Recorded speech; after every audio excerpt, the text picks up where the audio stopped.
গল্পবাবুর আসরের শ্রোতাদের সুস্বাগতম। মোহনের গল্পগুলি শ্রোতাদের কাছে বিপুল সমর্থন পেয়েছে। শ্রোতাদের কমেন্টসগুলি পড়তে পড়তে বুঝতে পেরেছি অনেকেরই গল্পগুলি পূর্বে পঠিত এবং তাঁরা মোহন ম্যানিয়ায় আক্রান্ত এবং নস্টালজিক। তাই তাঁদের নস্টালজিয়াকে সম্মান জানিয়ে এক সপ্তাহ পর পর মোহনের গল্পগুলি পাঠ করছি। আপনাদের ভালো লাগা আমাদের চলার পথের পাথেয়। প্রতিটি পর্বের শুরুতে থাকছে আগের পর্বে কি ঘটেছে তার সংক্ষিপ্ত বর্ণনা। যদি আপনাদের আগের পর্বটি শোনা থাকে তাহলে স্কিপ করতে পারেন 3 মিনিট 44 সেকেন্ড পর্যন্ত। আপনাদের কাছে আমাদের বিনীত নিবেদন, গল্পগুলি যদি ভালো লাগে প্লিজ কমেন্টসে লিখে জানান। আপনাদের ভালো লাগা আমাদের অনুপ্রাণিত করে। আসুন শুরু করি আজকের গল্প, রমার বিয়ে, দ্বিতীয় পর্ব।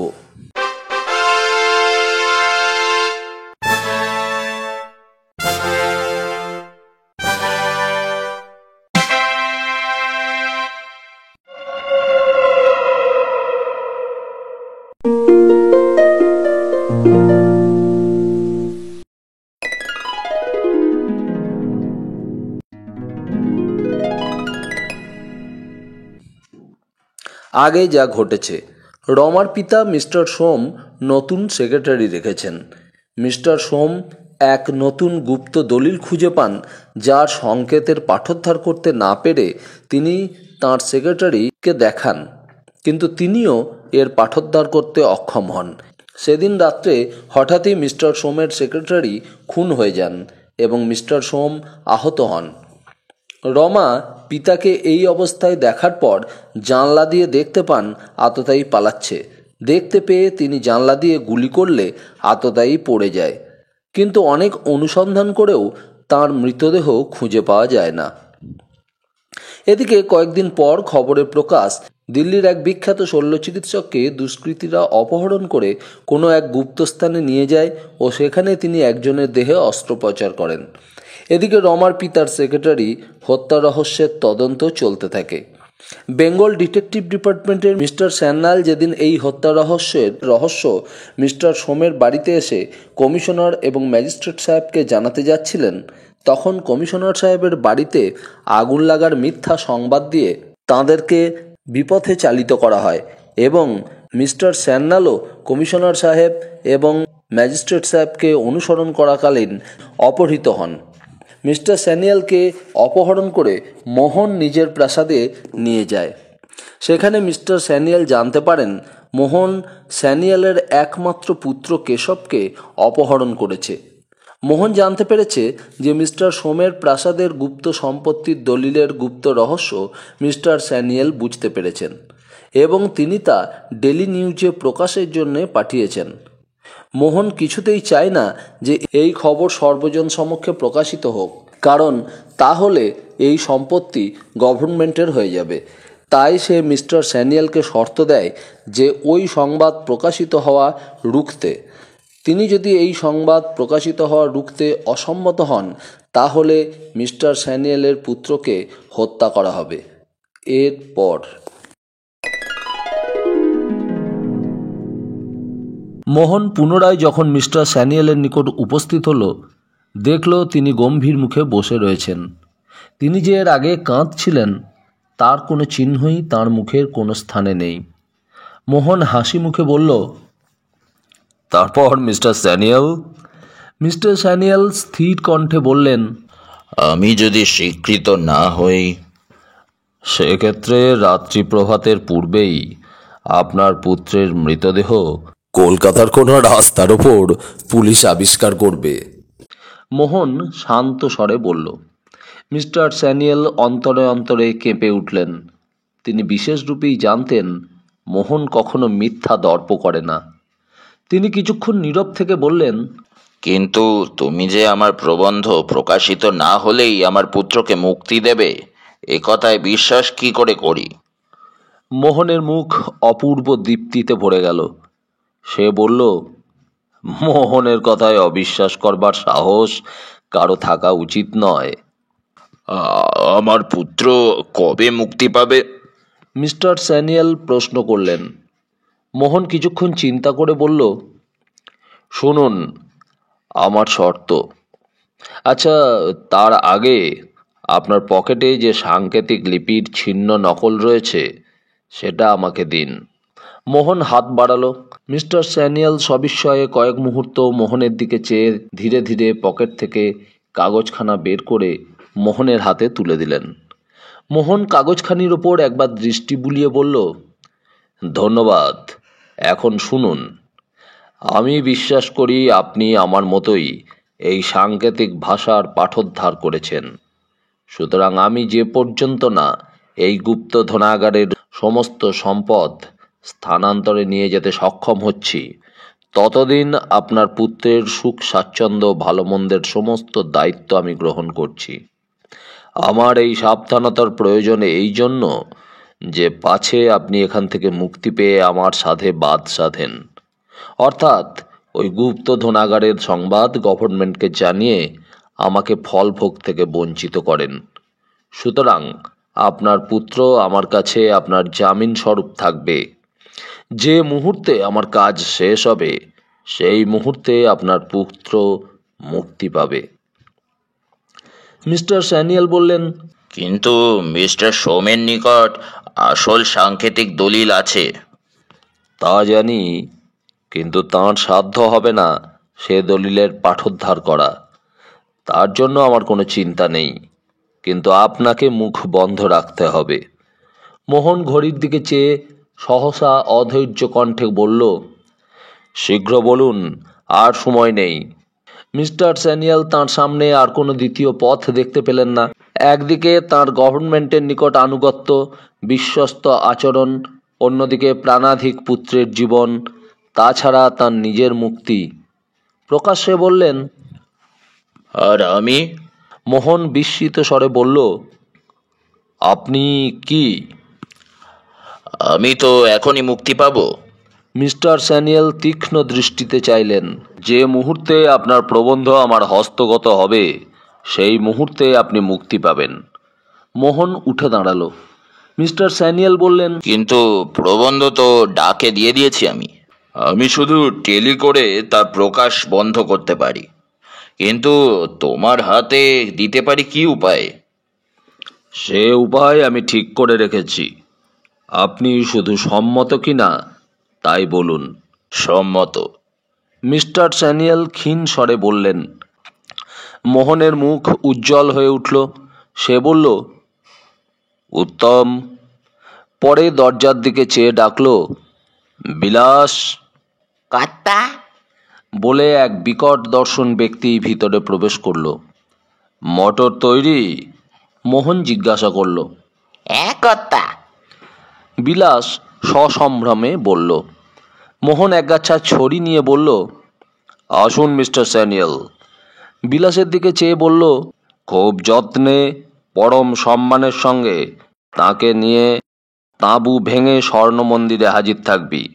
আমি কাল বেলা 4টের সময় তোদের কাছে উপস্থিত হব, বুঝেছিস?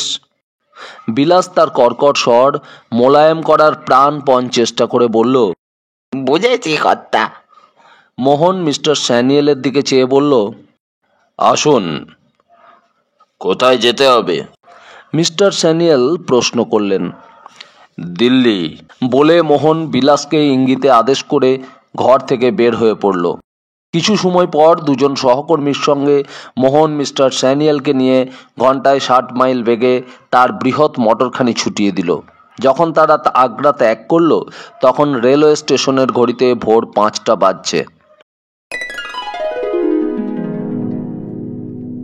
পুলিশ সাহেব ও ম্যাজিস্ট্রেট সাহেব আকুল উদ্বেগে বাংলোয় উপস্থিত হয়ে বুঝলেন তাঁরা প্রতারিত হয়েছেন। বাংলোয় আগুন লাগেনি, উপরন্তু মেম সাহেব খোশ মেজাজে পিয়ানোর সঙ্গে বেসুরো কণ্ঠে কণ্ঠ মিশিয়ে তাঁর এক বান্ধবীর কর্ণপীড়া উৎপাদন করছেন। পুলিশ সাহেব একখানি চেয়ার ম্যাজিস্ট্রেটকে গ্রহণ করতে অনুরোধ করে নিজে অবশভাবে অন্য একটা চেয়ারে বসে একজন ভৃত্যকে দ্রুত কণ্ঠে আদেশ করলেন, চড়া সাহেবকে জলদি সেলাম দো। পরে ম্যাজিস্ট্রেটের দিকে চেয়ে বললেন, ব্যাপার কি বলুন তো? মেম সাহেব স্বামীর বিষদৃশ্য আচরণ দেখে তাঁর বাধাপ্রাপ্ত সঙ্গীত ও পিয়ানো ত্যাগ করে একবার বিস্মিত দৃষ্টিতে ম্যাজিস্ট্রেট সাহেবের দিকে চেয়ে স্বামীকে বললেন, কি ব্যাপার ডিয়ার? পুলিশ সাহেব স্ত্রীকে সমস্ত বিষয় বুঝিয়ে বললে মেম সাহেব আর্তকণ্ঠে চিৎকার করে বললেন, হাউ হরিবল! আমি আগুনে পুড়ছি, ভাবতেও আমার বুক ধড়ফড় করছে। মেম সাহেব অবসন্ন দেহে একখানি সোফায় অঙ্গ ঢালিলেন। ম্যাজিস্ট্রেট সাহেব সুপারপত্নীকে নানা প্রবোধ বাক্যে আপ্যায়িত করে তাকে সুস্থ করে তুলতে লাগলেন। ছোট সাহেব হন্তদন্ত ও বিরক্ত হয়ে ছুটে এসে বড় সাহেবের মুখে বিস্তারিত সংবাদ শুনে বললেন, এ নিশ্চয়ই মোহনের চালাকি। কিন্তু কেন? পুলিশ সাহেব প্রশ্ন করলেন। নিশ্চয়ই কোনো উদ্দেশ্য আছে। হয়তো মিস্টার স্যানিয়েল যে গুপ্ত তথ্য বলতে যাচ্ছিলেন তা তার ইচ্ছে নয় যে প্রকাশ পায়, তাই এই বাধা সৃষ্টির প্রয়োজন অনুভব করেছিল। ছোট সাহেব বিজ্ঞান মতো অভিমত প্রকাশ করলেন। নির্বোধের মতো কথা বলো না হ্যারি। মিস্টার স্যানিয়েল আমাদের সহকর্মী। কতক্ষণ তার মুখ দস্যু বন্ধ করতে পারবে? আমি এখনই সব শুনতে চাই। তুমি মিস্টার স্যানিয়েলকে এখনই এখানে পাঠিয়ে দাও। পুলিশ সাহেব আদেশ করলেন। ম্যাজিস্ট্রেট সম্মত হয়ে বললেন, হ্যাঁ, এখনই শোনা প্রয়োজন। ছোট সাহেব বললেন, কিন্তু তিনি কোথায়? নিশ্চয়ই অফিসে এসেছেন। তিনি আমাদের পিছনে পিছনে আসছিলেন, আমি দেখেছি। আচ্ছা, আমি চাপরাশিকে পাঠিয়ে দিচ্ছি। পুলিশ সাহেব একজন চাপরাশিকে জরুরি আদেশ দিয়ে পাঠিয়ে দিলেন। অনতিবিলম্বে চাপরাশি ফিরে এসে জানালো যে অফিসে বাঙালি সাহেব নেই। পুলিশ সাহেব বললেন, তবে তিনি কোয়ার্টারে গেছেন। জলদি সেলাম দাও। চাপরাশি পুনরায় ছুটল এবং ফিরে এসে একই রিপোর্ট দিল। পুলিশ সাহেব বিস্মিত হয়ে ম্যাজিস্ট্রেটের সঙ্গে যুক্তি করে ছোট সাহেবকে মিস্টার সোমের প্রাসাদে পাঠিয়ে দিলেন, কিন্তু ফল একই রকম হলো। এরপর মিস্টার স্যানিয়েলের জন্য অনুসন্ধান পর্ব আরম্ভ হলো। আগ্রা শহরের সমস্ত পুলিশ ফোর্স কলকাতা থেকে নবাগত বাঙালি ডিটেকটিভ সাহেবকে আগ্রার শহরে বনে জঙ্গলে চারিদিকে তন্ন তন্ন করে অনুসন্ধান করে ফিরতে লাগলো। পুলিশ সাহেব আহার নিদ্রা ত্যাগ করলেন। তিনি ম্যাজিস্ট্রেটকে সঙ্গে নিয়ে অনুসন্ধান কার্যে যোগদান করলেন। অনুসন্ধানে প্রকাশ পেল এক জংশন রাস্তায় ট্রাফিক পুলিশ মিস্টার স্যানিয়েলের মোটর আটকে ছিল, কিন্তু মোটরখানি যেদিক থেকে এসেছিল সেই দিকেই চলে গেছে। সময় কারোর জন্য অপেক্ষা করে না, এক্ষেত্রেও করল না। ধীরে ধীরে রাত্রি প্রভাত হলো। শ্রান্ত, ক্লান্ত, অনিদ্র, বুভুক্ষু পুলিশ সাহেব ভোর 5টার সময় বাংলোয় ফিরে এসে দেখলেন মেম সাহেব অঘোর নিদ্রার ভারে শয়িতা। তিনি কোনো প্রকারে পোশাক পরিবর্তন করে বিছানার উপর লুটিয়ে পড়লেন। বেলা 8টার সময় পুলিশ সাহেব জেগে উঠে দেখলেন মেম সাহেব তাকে ঠেলা দিয়ে জাগিয়ে তুলছে।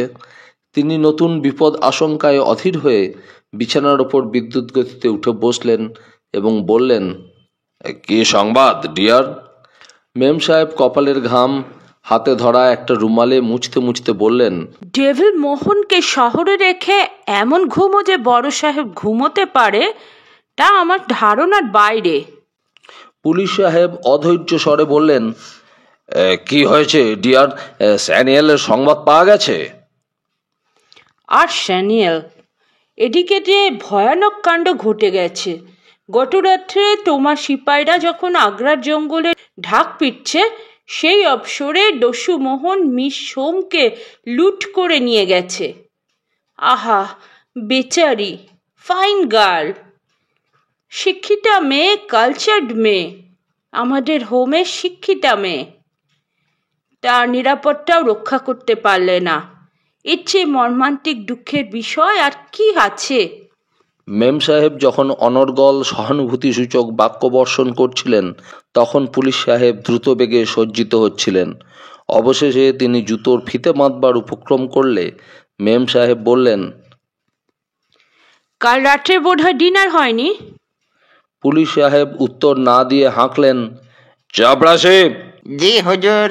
अभी मोटर तैयारी करने के लिए बोलो। হুজুর।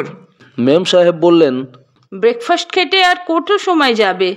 তুমি এসো, আমি দিতে বলি। কোনো রকমে ব্রেকফাস্ট সেরে পুলিশ সাহেব অফিসে উপস্থিত হয়ে দেখলেন মিস্টার সোমের পুত্র সরোজ অপেক্ষা করছে। সে গত রাত্রে ভগ্নির অপহরণ কাহিনী জানাতে এসে পুলিশ সাহেবের জন্য অপেক্ষা করছিল। পুলিশ সাহেব বললেন, কি হয়েছিল বলুন তো? সরোজ ভারী গলায় বলল, ভোর 5টার সময় হঠাৎ কি একটা শব্দ শুনে আমার ঘুম ভেঙে যায়। আমি তৎক্ষণাৎ একটা রিভলভার নিয়ে বেরিয়ে পড়ি। প্রথমে আমার ভগ্নী রমার সংবাদ নিতে গিয়ে দেখি তার শয়নকক্ষের দরজা মুক্ত। আমি তার নাম ধরে উচ্চস্বরে ডাকি, কিন্তু কোনো উত্তর না পেয়ে আমি ছুটে নিচে নেমে এসে বাবাকে জাগরিত করি। এমন সময়ে নিচে একটা মোটর স্টার্ট দেওয়ার শব্দ হয় এবং সঙ্গে সঙ্গে মোটরখানা দ্রুত বেগে ছুটে চলে যায়।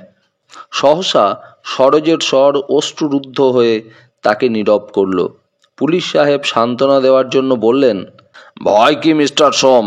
আপনার মতো ইয়ং ম্যানের পক্ষে ভেঙে পড়া উচিত নয়। আমি আজই আপনার ভগ্নীকে উদ্ধার করে দেব। তারপর আমি, বাবা আর চাকরেরা তন্ন তন্ন করে চারিদিক অনুসন্ধান করি, কিন্তু কোনো চিহ্নই তার নেই। সরোজ ক্ষণকাল অভিভূত থেকে পুনরায় বলতে লাগলো, স্যার, আপনি ঠিক বুঝতে পারছেন না, আমার শিক্ষিতা ভগ্নী আমাদের কতখানি আদরের ছিল। তার অদৃশ্য হওয়ার বিনিময়ে গত রাত্রে যদি আমার মৃত্যু হতো, তাহলেও বাবা আমার এতখানি ভেঙে পড়তেন না। এই সেদিন এমন একটা ব্যাপার ঘটে গেল, সেই আঘাত সহ্য হতে না হতে এই নিদারুণ আঘাত বাবার ওপর দুর্বহ বোঝা হয়ে দাঁড়িয়েছে।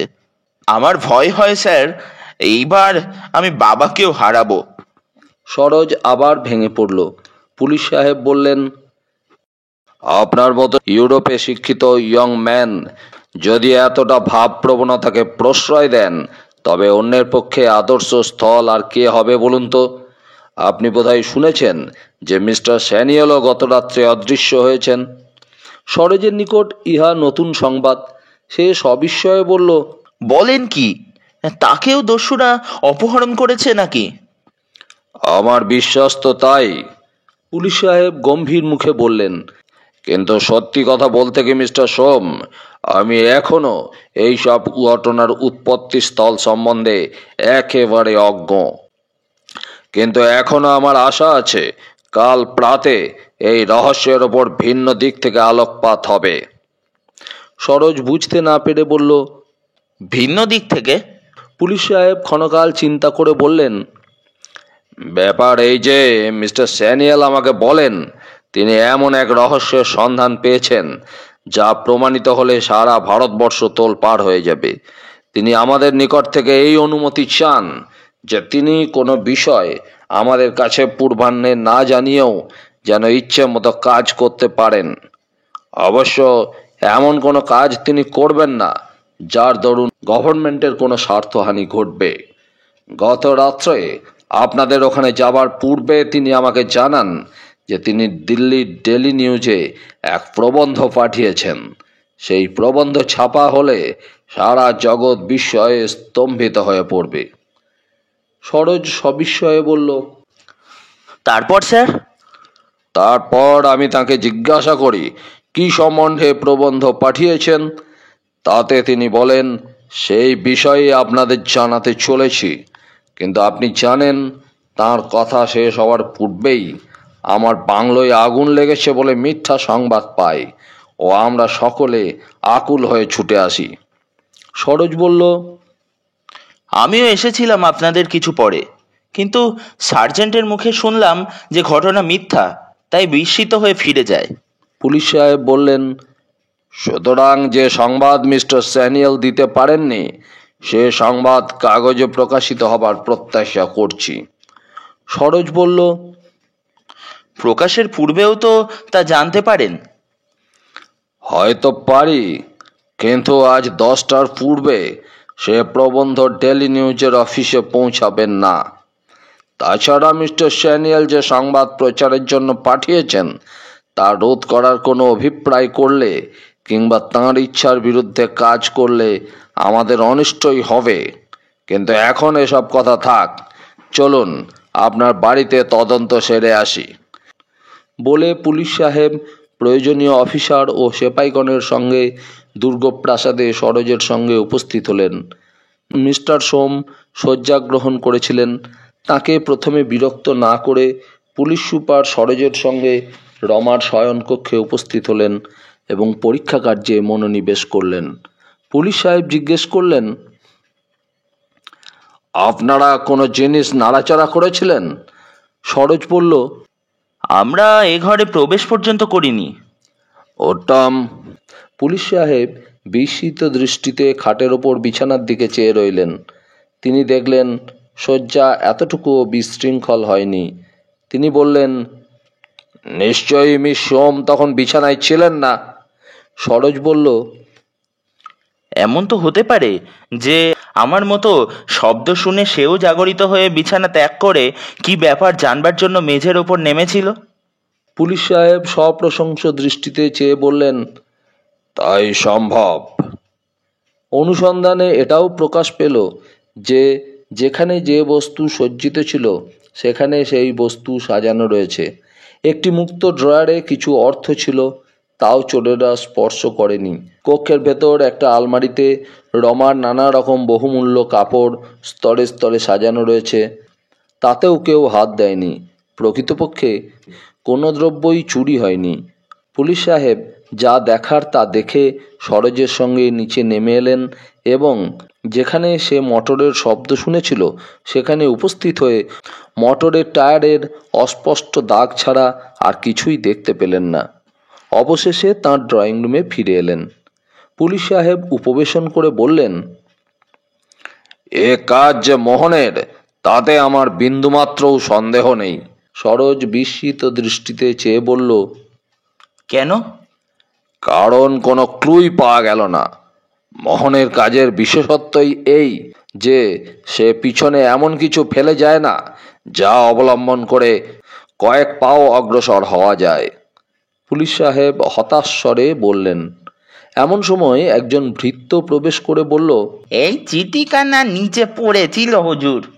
সরোজ আগ্রহ ভরে পত্রখানি হাতে নিয়ে কম্পিত হাতে খামখানি ছিঁড়ে এক টুকরো কাগজ বের করলো এবং তা পাঠ করে একটা অস্ফুট আর্তনাদের সঙ্গে একখানা চেয়ারের ওপর বসে পড়ল।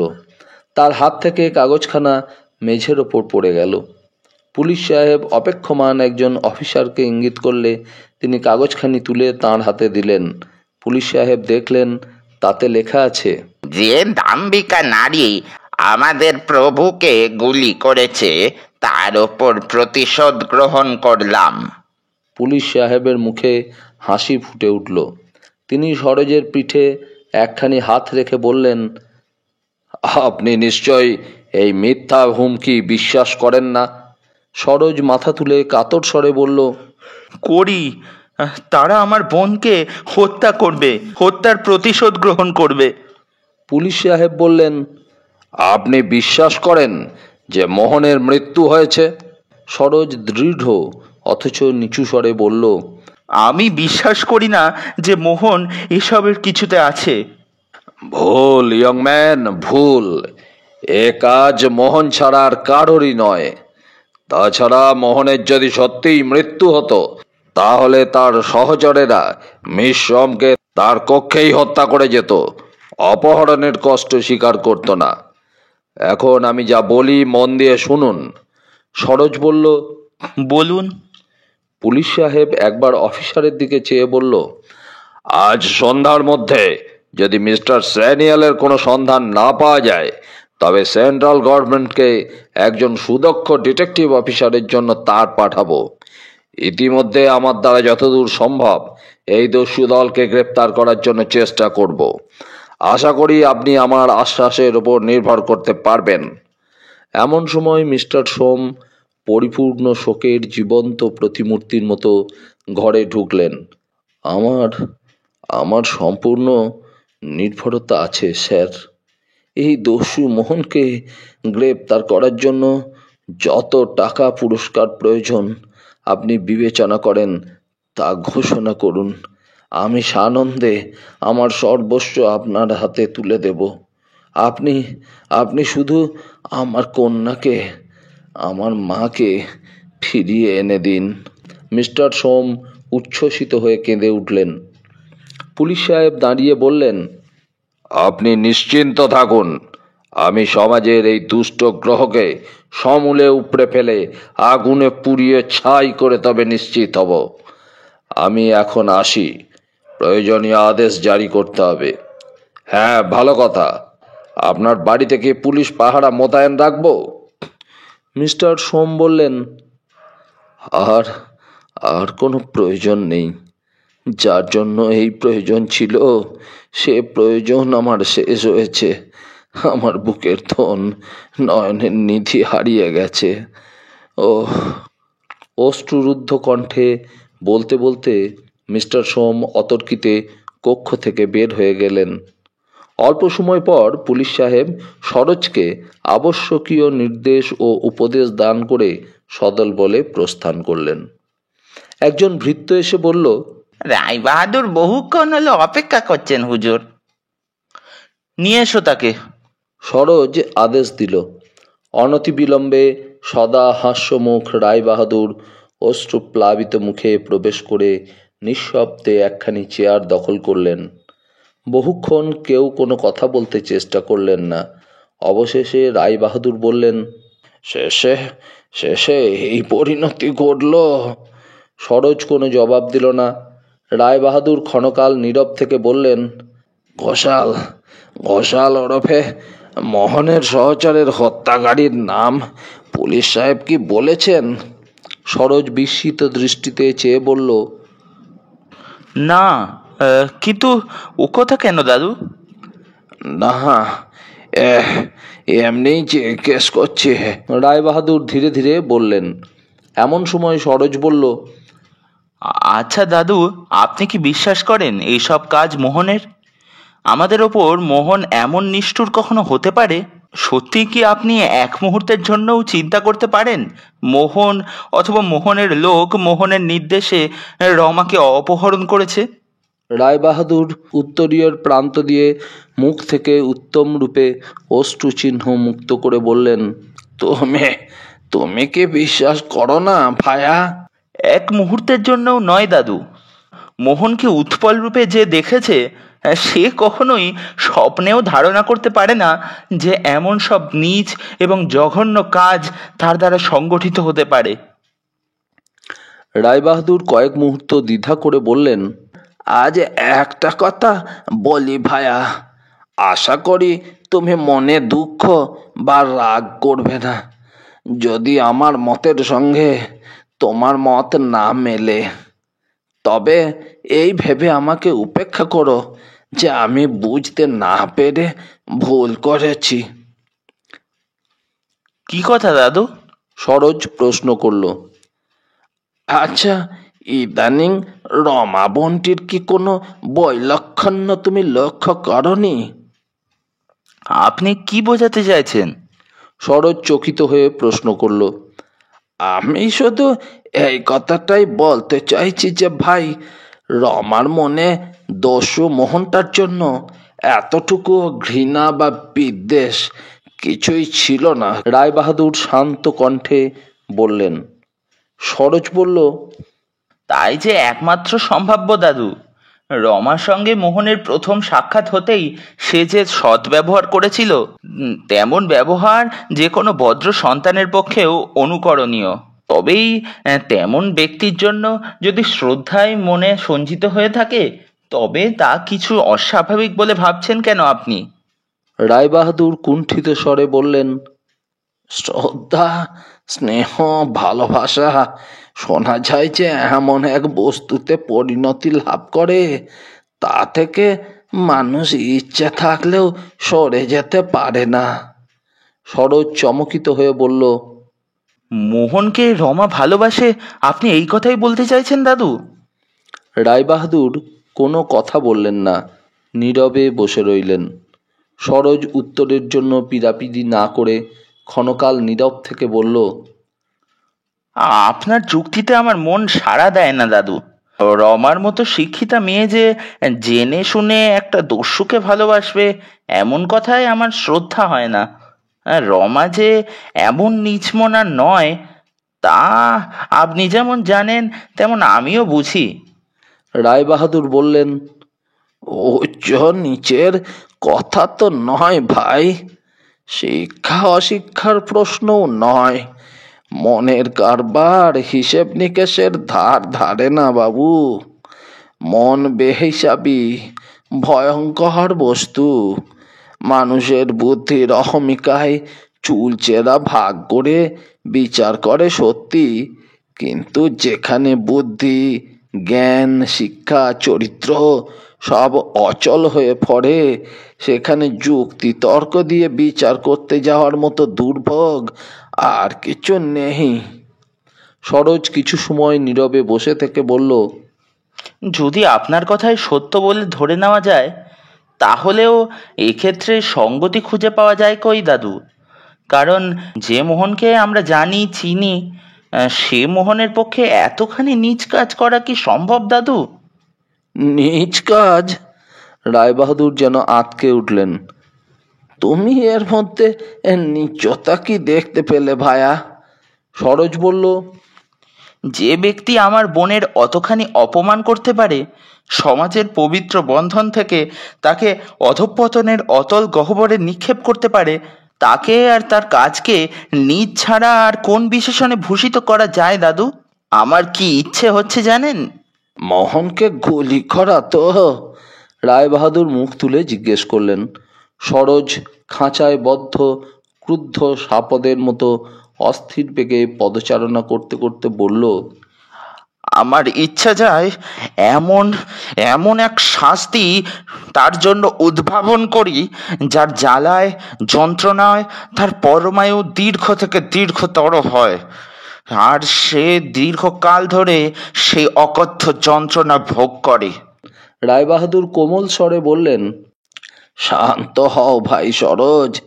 আমি দৃঢ় বিশ্বাস করি মোহন বা তার সহকর্মীরা রমাকে অসম্মান করা দূরে থাক, তাকে মহা সম্মানের অতীব শ্রদ্ধার দৃষ্টিতে দেখে সর্বস্বাচ্ছন্দ্যের মধ্যে রেখেছে। সরোজ তপ্ত স্বরে বলল, কিন্তু কেন রেখেছে? কোন অধিকারে এতখানি দুঃসাহসের পরিচয় দেয় সে? রায়বাহাদুরের মুখে মৃদু হাসি ফুটে উঠল। তিনি বললেন, আজ যা আমাদের দৃষ্টিতে অজ্ঞাত, তা যে দোষণীয় ও অর্থহীন এমন চিন্তা করা ঠিক নয় ভায়া। হয়তো আজ আমরা যাকে অপরাধী ভাবছি, কে জানে তাকেই হয়তো কাল দেখতে পাওয়া যাবে সম্পূর্ণ নির্দোষীর চরিত্রে অভিনয় করতে। একটা কথা শুধু মনে রেখো সরোজ, আমরা মোহনকে যেটুকু দেখেছি তাতে সে আর যাই খারাপ কাজ করুক না কেন, কখনো রমার অসম্মান হয় এমন কাজ করতে পারবে না। হার অপেক্ষা করা ছাড়া যখন আমাদের দ্বিতীয় পথ নেই, তখন শান্তভাবে অপেক্ষা করাই সমীচীন। রায়বাহাদুর উঠে দাঁড়ালেন। সরোজ বলল, বাবা যেরকম অস্থির হয়েছেন, যেরকম আকুল হয়েছেন, তাতে তাকে শান্ত রাখাই সবচেয়ে সমস্যার বস্তু হয়েছে। তিনি বলেছেন এই বাড়িতে চাবি দিয়ে পুরীধামে চলে যাবেন। তিনি বাড়িতে কিছুতেই শান্ত হয়ে থাকতে পারছেন না। রায়বাহাদুর বললেন, এখন যাই ভায়া, সন্ধ্যার সময় এসে তোমার বাবাকে কয়েকটা কথা বলে যাব। আশা করি আমার কথা শুনে তিনি অনেকটা শান্তি লাভ করবেন। রায়বাহাদুর ধীরে ধীরে বের হয়ে গেলেন। সরোজ চেয়ারের ওপর বসে পড়ল।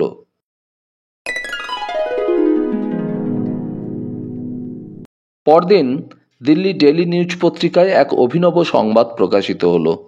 আমরা সংবাদটি অবিকল উদ্ধৃত করে দিলাম। মিস রমা সোম দস্যুর কবলে, মিস্টার স্যানিয়েলও অপহৃত হইলেন। আগ্রা দুর্গপ্রাসাদের হত্যাকাণ্ডের পরবর্তী অধ্যায়, ডিটেকটিভ মিস্টার স্যানিয়েলের অভিনব আচরণ। আমরা উপর্যুপরি কয়েকটি অভিনব ও আকস্মিক ঘটনায় এমন অভিভূত হইয়া পড়িয়াছি যে কোনটি প্রথমে লিপিবদ্ধ করিব বা কোনটির গুরুত্ব সমধিক তাহা বুঝিতে অক্ষম হইয়া ঘটনা যেভাবে ও যে ধারায় ঘটিয়াছে সেইভাবেই বর্ণনা করিলাম। আমাদের পাঠক পাঠিকাগণ অবগত আছেন যে আমরা অদ্য মিস্টার স্যানিয়াল কর্তৃক লিখিত দুর্গপ্রাসাদের লোমহর্ষণ হত্যাকাণ্ড সংশ্লিষ্ট বিশদ বিবরণ প্রকাশ করিব বলিয়া ঘোষণা করিয়াছিলাম, কিন্তু এক অচিন্তনীয় ঘটনার সমাবেশের ফলে আমরা সক্ষম হইলাম না। গতকল্য বেলা 10টার সময় দুইজন ভদ্রলোক আমাদের অফিসে আগমন করেন। একজন আপনাকে মিস্টার স্যানিয়াল বলিয়া পরিচয় দেন ও তাহার অফিসিয়াল কার্ড দাখিল করেন। তিনি বলেন যে প্রবন্ধ তিনি পাঠাইয়াছেন তা গভর্নমেন্ট প্রকাশ করিতে নিষেধ করিয়াছে, সুতরাং তিনি প্রবন্ধ ফেরত চাহেন। আমরা সেই মাত্রই রেজিস্টার্ড ডাকে প্যাকেটটি পাই এবং তাহা খুলিবার পূর্বেই মিস্টার স্যানিয়াল তাহা গ্রহণ করেন এবং অন্য ব্যক্তির সহিত অফিস ত্যাগ করেন। তাহারা অফিস ত্যাগ করিবার পূর্ব মুহূর্তেই আগ্রার পুলিশ সুপারের টেলিফোন পায় যে মিস্টার স্যানিয়াল দস্যুগণ কর্তৃক অপহৃত হইয়াছেন। আমরা এখনো পর্যন্ত স্থির করিতে পারিতেছি না যে যিনি আমাদের মিস্টার স্যানিয়াল বলে পরিচয় দিয়াছিলেন তিনি আসল মিস্টার স্যানিয়াল না জাল।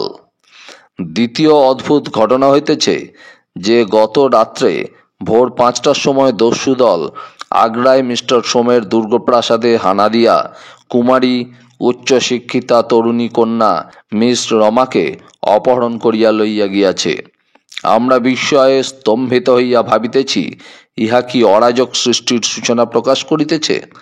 যে বাড়িতে কয়েকদিন পূর্বে হত্যাকাণ্ড সাধিত হইয়াছে সেই বাড়িতেই পুলিশের পাহারা ও দৃষ্টিগ্রাহ্যের মধ্যে না আনিয়া অসম সাহসিক দস্যু সম্প্রদায় আপনাদের অভীষ্ট সিদ্ধ করিয়া লইয়াছে। আমরা বিশ্বস্ত সূত্রে অবগত হইলাম যে এই সমস্ত কার্য অন্য কাহারও নহে, দস্যু সর্দার মোহনের দ্বারা প্রত্যেকটি অপরাধ সংঘটিত হইতেছে। আমরা কর্তৃপক্ষের দৃষ্টি এই দিকে আকর্ষণ করিতেছি। ইহা অত্যন্ত দুঃখের বিষয় যে মোহনের যোগ্য প্রতিদ্বন্দ্বী মিস্টার বেকার এখন বিলাতে ছুটি উপভোগ করিতেছেন। তিনি ভারতে উপস্থিত থাকিলে আমরা অপেক্ষাকৃত নিশ্চিন্ত হইতে পারিতাম।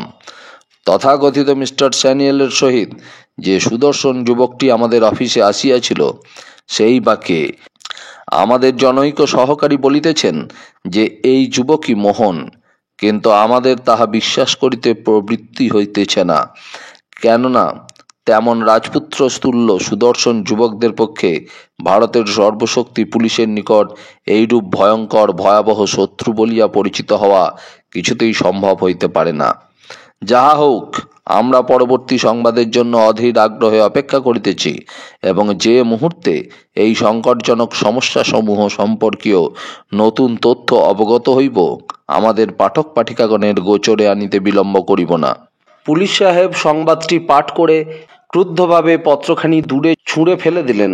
তাঁর সম্মুখে ম্যাজিস্ট্রেট সাহেব বসেছিলেন। তিনি পূর্বেই পাঠ করেছিলেন। বললেন, ব্যাপার দেখছি ক্রমশ ঘোরালো হয়ে উঠছে। মিস সোমের কোনো সন্ধান পেলেন? এইটুকু মাত্র জানতে পেরেছি দস্যুরা মিস সোমকে মোটরে করে নিয়ে আগ্রা ত্যাগ করে চলে গেছে। ম্যাজিস্ট্রেট চিন্তান্বিত স্বরে বললেন, এর বেশি আর কিছু খবর পাননি? পেয়েছি। মোটরখানা অদ্য সকাল 9টার সময় দিল্লিতে উপস্থিত হয়, তারপর আর কোনো খবর নেই। ম্যাজিস্ট্রেট ক্ষণকাল চিন্তা করে বললেন, এক্ষেত্রে কি বন্দোবস্ত করেছেন? পুলিশের পক্ষে যদ্দূর সম্ভব সবই করা হয়েছে।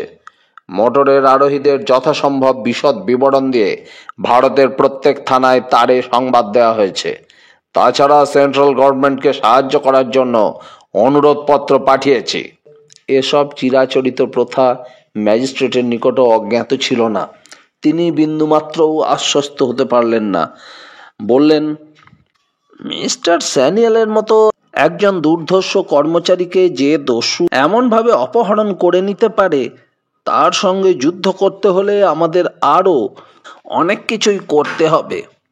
আচ্ছা, ওই যে সাংকেতিক লিপি, তার রহস্য কি বলুন তো? পুলিশ সাহেব হতাশ স্বরে বললেন, আপনি যেটুকু মিস্টার স্যানিয়ালের মুখে শুনেছেন তাছাড়া আর এক বর্ণও আমি বেশি জানি না। ম্যাজিস্ট্রেট গম্ভীর মুখে বললেন, আমার ধারণা কি শুনুন।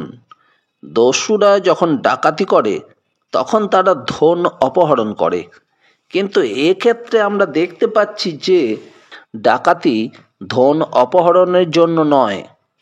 যে দুই ক্ষেত্রে দস্যুরা মিস্টার সোমের প্রাসাদে হানা দিয়েছিল, সেই উভয় ক্ষেত্রেই তারা এক কপর্দক চুরি করেনি, অথচ একটা লোক খুন হয়ে গেছে, একটি বিশিষ্ট মহিলা অপহৃত হয়েছেন। এমনভাবে মিস সোম অদৃশ্য হয়েছেন যে প্রথম দৃষ্টিতে ধারণা হয় তিনি স্বেচ্ছায় গৃহ ত্যাগ করেছেন। আপনার মনে কি সে ধারণা জন্মায়নি? পুলিশ সাহেব বললেন, নিশ্চয়ই জন্মেছে। এই সমস্যা সম্বন্ধে আমি অনেক কিছুই জানতে পেরেছি। মিস সোমের উপর এই মোহনের নজর বহুদিন থেকেই পড়েছে, কিন্তু মিস সোমের অনিচ্ছায় তার ইচ্ছা পূরণের পথে এতদিন বাধা হয়ে দাঁড়িয়েছিল। সুতরাং মোহন আর অপেক্ষা করতে না পেরে জোর করে তার ইচ্ছা পূরণের ব্যবস্থা করে নিয়েছে। ম্যাজিস্ট্রেটের মুখ প্রফুল্ল হলো না। তিনি বললেন, মিস সোম যে অস্বীকৃতি জানিয়েছিলেন, তেমন প্রমাণ কিছু পেয়েছেন? পেয়েছি। প্রথমে রেঙ্গুনের জাহাজে এই দস্যুটা ছদ্মবেশে মিস সোমের সঙ্গে পরিচিত হয়, এমন অভিনয় করে যে মিস সোমের মতো উচ্চশিক্ষিতা মেয়েও তার অনুরাগিনী হয়ে ওঠেন। কিন্তু অবস্থা বিপর্যয়ে দস্যু গ্রেপ্তার হয়। এইখানেই ওই ব্যাপারে সাময়িক পরিসমাপ্তি ঘটে। তারপর বাধা দিয়ে ম্যাজিস্ট্রেট বললেন, ওসব কাহিনী আমরাও জানি, কিন্তু আমার মনে এই খটকা লাগে, যদি মোহন মিস সোমের দ্বারা অস্বীকৃত হতো, তাহলে সে বারবার অমন মিথ্যা পরিচয়ে আত্মীয়তার অভিনয় করত না। পুলিশ সাহেব বললেন, আমরা সমস্ত কাহিনী জানতে পারতাম। মিস সোমও অপহৃত হতেন না যদি সেদিন মিস্টার স্যানিয়েল তার রিপোর্ট দেবার অবসর পেতেন। কারণ আমার দৃঢ় ধারণা জন্মেছে যে মিস্টার স্যানিয়েল দস্যু মোহনের সব মতলব জানতে পেরেছিল বলেই দস্যু তাকে অপহরণ করেছে। এমন সময়ে বদ্ধ দ্বারের ওপর টোকা মারার শব্দ হলো ও সঙ্গে সঙ্গে কেউ বলল, আমি কি আসতে পারি? যুগপৎ পুলিশ সাহেব ও ম্যাজিস্ট্রেট চেয়ার ত্যাগ করে উত্তেজিত হয়ে উঠে দাঁড়ালেন। পুলিশ সাহেব উল্লসিত কণ্ঠে বললেন, কি মিস্টার স্যানিয়েল, আসুন আসুন, কি ব্যাপার বলুন তো, ছিলেন কোথায়, কি হয়ে? পুলিশ সাহেবের মুখের কথা মুখেই রইল। তিনি দেখলেন ক্লান্ত শ্রান্ত বিপর্যস্ত দেহে মিস্টার স্যানিয়েল ভিতরে প্রবেশ করে একখানি চেয়ারের উপর অবসন্ন দেহে বসে পড়লেন। তাকে দেখে মনে হচ্ছিল যেন তিনি কয়েক দিন ও রাত্রি অনাহারে আছেন। উভয় অফিসারই স্তম্ভিত দৃষ্টিতে মিস্টার স্যানিয়েলের দিকে চেয়ে অপেক্ষা করতে লাগলেন। মিস্টার স্যানিয়েলকে এরকম অবসন্ন দেখাচ্ছিল যে তিনি কথা বলতে আদৌ সক্ষম হবেন কিনা সন্দেহের বিষয়। অবশেষে মিস্টার স্যানিয়েল কথা বললেন। তিনি প্রথমেই জিজ্ঞাসা করলেন, আমার নামে কি কোনো তার এসছে?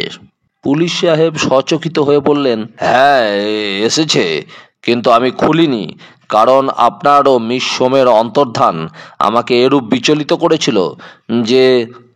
বলতে বলতে পুলিশ সাহেব টেবিলের ড্রয়ার থেকে টেলিগ্রামখানি বের করে মিস্টার স্যানিয়েলের হাতে দিলেন। মিস্টার স্যানিয়েল কম্পিত হস্তে তারের কাগজটি বের করে পাঠ করলেন। সঙ্গে সঙ্গে তাঁর শিথিল হস্ত থেকে কাগজখানি মেঝের ওপর পড়ে গেল। তিনি দুই করতলে মুখ ঢেকে অস্ফুট কণ্ঠে আর্তধ্বনির সঙ্গে বললেন, পুত্র, পুত্র আমার।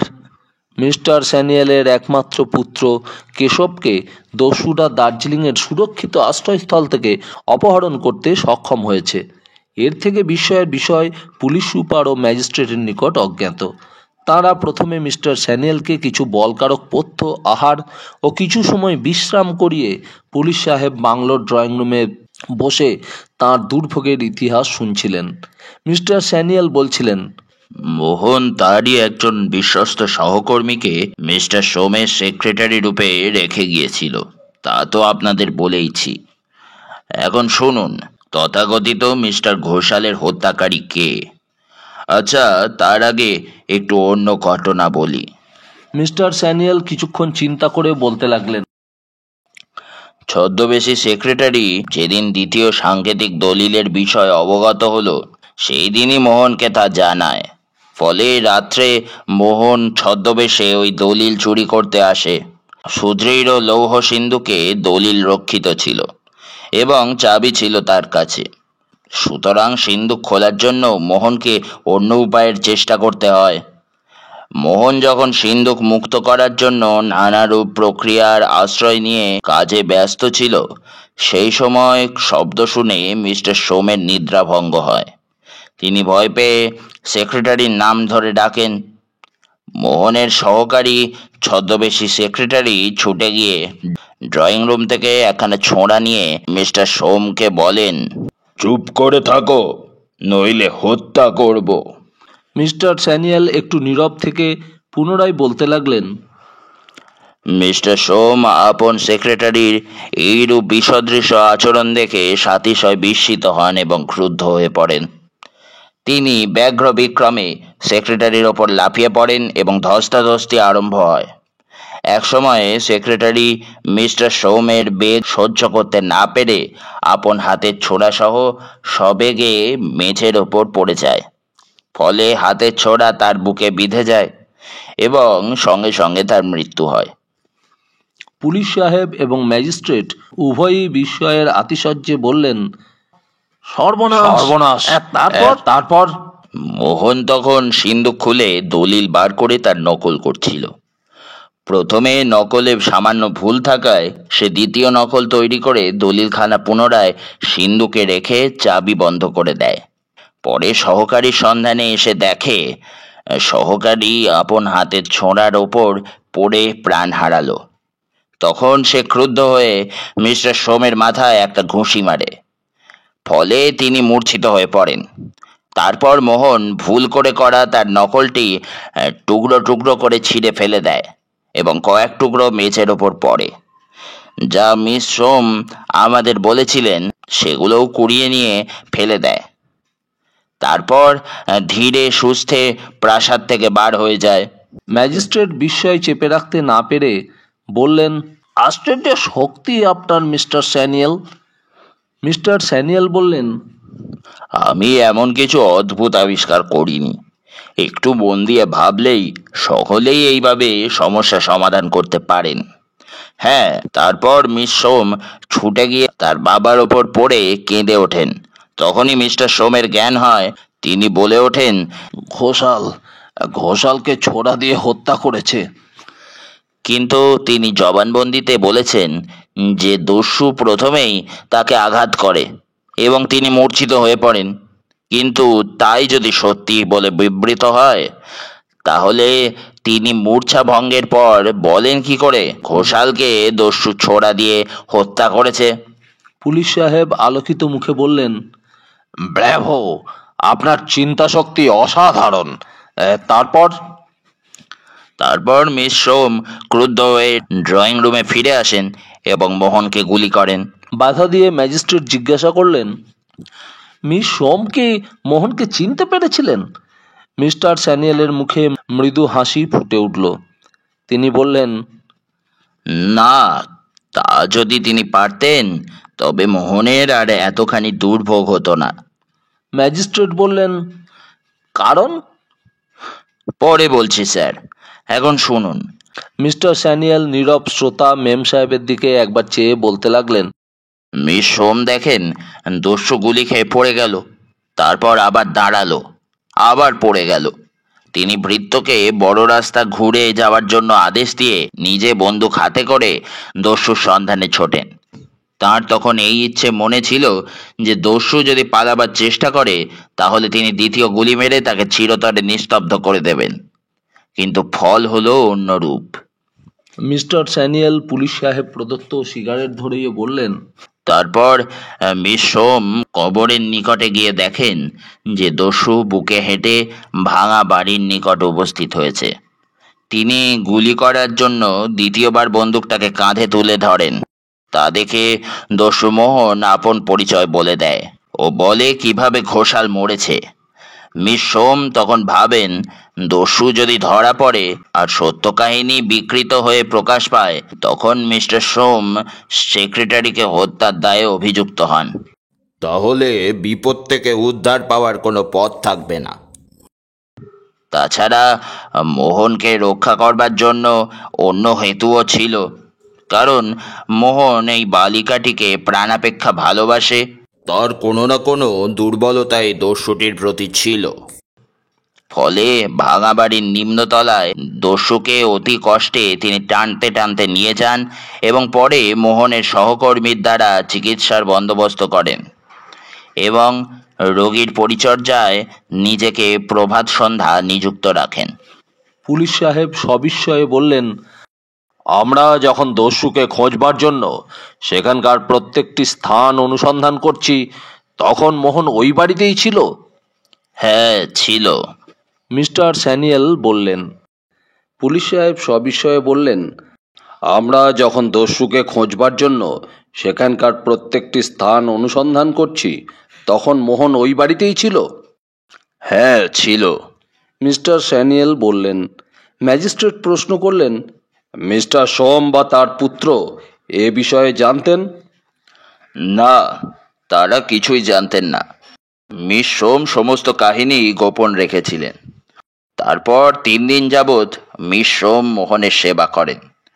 সম্ভবত তখনই সে মিস সোমকে বিবাহ করবার প্রস্তাব করে, কিন্তু মিস সোম যে সমাজের মেয়ে, মোহনের সেখানে প্রবেশাধিকার নেই। সুতরাং ডাকাতির অভিনয় করে তাকে সে চুরি করে নিয়ে যায়। ম্যাজিস্ট্রেট সোৎসাহে বললেন, অভিনয় করেই ঠিক, কারণ মিস সোমের শয়নকক্ষ পরীক্ষা করে এতটুকু বিপর্যয়ের চিহ্ন আমরা কোনো স্থানেই পাইনি। যাক, এদিকের ব্যাপার পরিষ্কার হলো। এখন আপনার দুর্ভোগের কাহিনী বিবৃত করুন। মেম সাহেব সহসা বললেন, মিস সোম কি এই দস্যুটাকে ভালোবাসেন? মিস্টার স্যানিয়েলের মুখে ক্ষীণ হাসির রেখা ফুটে উঠল। তিনি বললেন, আমাকে মার্জনা করবেন ম্যাডাম। নারীর, বিশেষ করে তরুণী মেয়ের মনের খবর রাখা আমার মতো নীরস ডিটেকটিভের পক্ষে নিতান্তই দুরূহ সমস্যা। তাছাড়া আমি কোনোদিনই অনধিকার চর্চা করে আনন্দ পাই না। মেম সাহেব মৃদু হেসে বললেন, মেয়েদের আপনারা রহস্যময়ী ভাবেন বলেই আপনাদের দৃষ্টি আমাদের প্রতি অমন আচ্ছন্ন হয়ে থাকে। পুলিশ সাহেব এরকম জরুরি আলোচনার মধ্যে পত্নীর প্রেম কাহিনীর আমদানিতে বিরক্ত হলেও বিরক্তি চেপে বললেন, ডিয়ার, ও সম্বন্ধে পরে আলোচনা হবে। এখন মিস্টার স্যানিয়েলের বন্দিত্বের ইতিহাস শুনি। তারপর মিস্টার স্যানিয়েল। এরপর মিস্টার স্যানিয়েল সেদিনের পুলিশ সাহেবের পশ্চাতে মোটরে আসার সময় পথে ট্রাফিক পুলিশের বাধাদান থেকে আরম্ভ করে সমস্ত কাহিনী একমাত্র সাংকেতিক দলিল ও ধনাগারের ইতিহাস ছাড়া বিশদ রূপে বর্ণনা করে বললেন, আমাকে মোটরে তুলে ঘন্টায় 60 মাইল বেগে মোটর ছেড়ে দিলে। মোহন স্বয়ং মোটর চালাচ্ছিল। সে যে এত দুঃসাহসী একজন মোটর চালক তা আমি ইতিপূর্বে জানতাম না। পথে 2-1 স্থানে আমাদের মোটর থামতে বাধ্য হলেও আমরা যখন দিল্লির কুইন্স গার্ডেনে উপস্থিত হলুম তখন মাত্র 9টা বাজছে। এক মুহূর্ত নীরব থেকে মিস্টার স্যানিয়েল আবার বলতে আরম্ভ করলেন, মোহন আমাকে জিজ্ঞেস করলে, কিছু খাবেন? পূর্ব রাত্রি আমার অনাহারে কেটেছে। ক্ষুধার উদ্রেকও যথেষ্ট পরিমাণেই ছিল, কিন্তু মন আমার দস্যুটার ওপর এমন বিতৃষ্ণায় ভরে উঠেছিল যে বললুম না।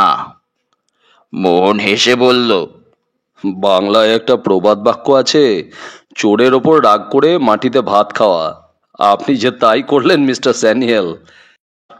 আমি তার বিদ্রূপের কোনো জবাব না দিয়ে নীরব রইলুম দেখে সে পুনরায় বললে, কিন্তু আমার ক্ষুধা সহ্য করার শক্তি নেই। আপনি না আহার করেন, আমার আহার করা দেখবেন চলুন। তারপর আমরা একটি প্রথম শ্রেণীর হোটেলে প্রবেশ করলুম। মোহন খাদ্যের আদেশ দেবার পূর্বে পুনরায় আমাকে জিজ্ঞেস করলে, মিছে অভিমান দেখাচ্ছেন, আপনি কি খাবেন বলুন, অর্ডার দিই।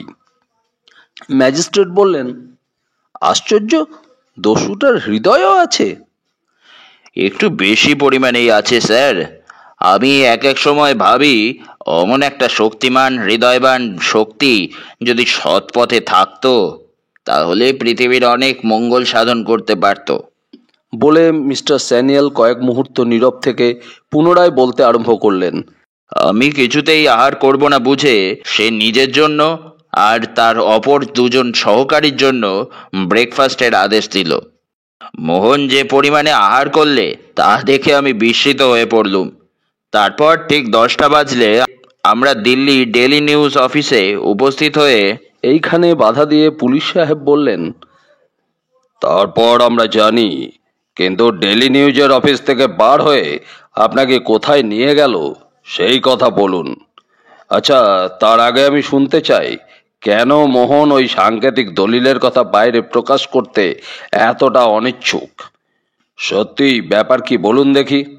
এই প্রশ্নের জবাব মিস্টার স্যানিয়েল দিতে পারেন না। যদিও তিনি বুঝছিলেন সরকারি কর্মে নিযুক্ত থাকাকালীন তিনি কোনো বিষয় জেনেও গোপন রাখতে পারেন না, তাতে বিশ্বাসভঙ্গের অপরাধে অপরাধী হবেন। কিন্তু তাঁর একমাত্র সন্তানের জীবন যে প্রশ্নের উপর নির্ভর করছে, তিনি কি প্রাণে ধরে তা ব্যক্ত করতে পারেন? প্রাণাধিক পুত্রের জীবন অপেক্ষা কি তাঁর চাকরি বড় হবে? তিনি সহকারীর কর্ম থেকে অবসর গ্রহণ করবেন, তাও শ্রেয়, কিন্তু পুত্র হত্যার ভাগী হতে পারবেন না। মিস্টার স্যানিয়েল সহসা কেঁপে উঠলেন। তাঁর এই কম্পনটুকু শ্রোতা কয়টির দৃষ্টিতে অগোচর রইল না। পুলিশ সাহেব সবিস্ময়ে বললেন, কি ব্যাপার বলুন তো মিস্টার স্যানিয়েল, সত্যিই কি ঘটেছে? মিস্টার স্যানিয়েল ক্লান্ত স্বরে বললেন, আমি অত্যন্ত দুর্বল হয়ে পড়েছি স্যার। দস্যু আমার সর্বকর্মক্ষমতা নষ্ট করে দিয়েছে।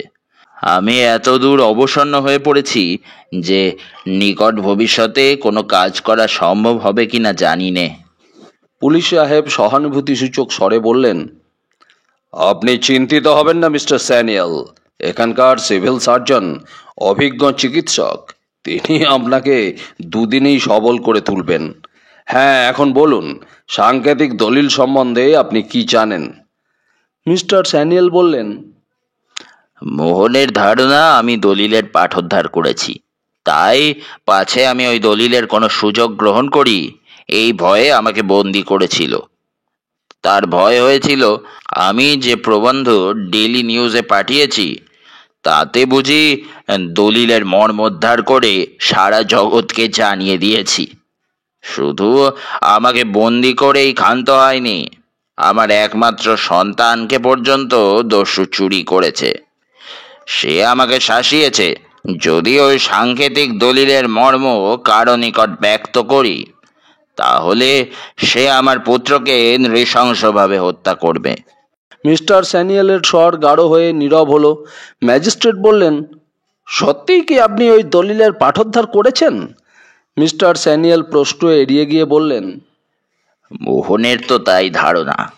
পুলিশ সাহেব চিন্তিত স্বরে বললেন, এই সাংকেতিক দলিলের ওপর মোহন যখন এত অধিক গুরুত্ব আরোপ করেছে, তখন নিশ্চয়ই এমন কিছু এক ব্যাপারের সঙ্গে এর সম্বন্ধ আছে যা তার মতো ধনী দস্যুকেও প্রলুব্ধ করতে সক্ষম হয়েছে। আপনার ধারণা কি বলুন মিস্টার স্যানিয়েল? মিস্টার স্যানিয়েল ক্ষণকাল নীরবে চিন্তা করে বললেন, এ সময় যদি মিস্টার বেকার এদেশে উপস্থিত থাকতেন। যে ব্যাপার এখন আর সম্ভব নয়, তার জন্য দুঃখ করে কি লাভ মিস্টার স্যানিয়েল?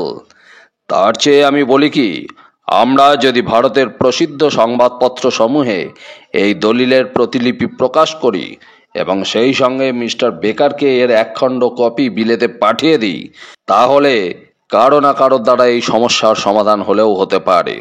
মিস্টার স্যানিয়েল উৎসাহ না দেখিয়ে বললেন, মিস্টার বেকারকে একখণ্ড নকল পাঠানোর ব্যাপারে আমার দিক থেকে কোনো আপত্তি নেই স্যার, কিন্তু দেশীয় সংবাদপত্রে যেদিন ওই দলিলের নকল বার হবে সেই দিনই আমার পুত্রকে নির্মম দস্যু হত্যা করবে। ম্যাজিস্ট্রেটের মুখ ক্রোধে রক্তবর্ণ ধারণ করল। তিনি বললেন, অসহ্য স্পর্ধা তো ওই দস্যুটার, কিন্তু আপনি কি সত্যিই বিশ্বাস করেন যে মোহন আপনার পুত্রকে হত্যা করতে সাহসী হবে? মিস্টার স্যানিয়েলের মুখে করুণ হাসি ফুটে উঠল। তিনি বললেন, আপন অভিসন্ধি সিদ্ধির পথে কোনো অন্তরায়কেই মোহন আমল দেয় না স্যার। আমি দৃঢ় বিশ্বাস করি মোহন আমাকে মিথ্যা ভয় দেখায়নি। তাছাড়া মিস্টার সোম যে ওই দলিল সাধারণে প্রকাশ করবার সম্মতি দেবেন তা আমার বিশ্বাস হয় না।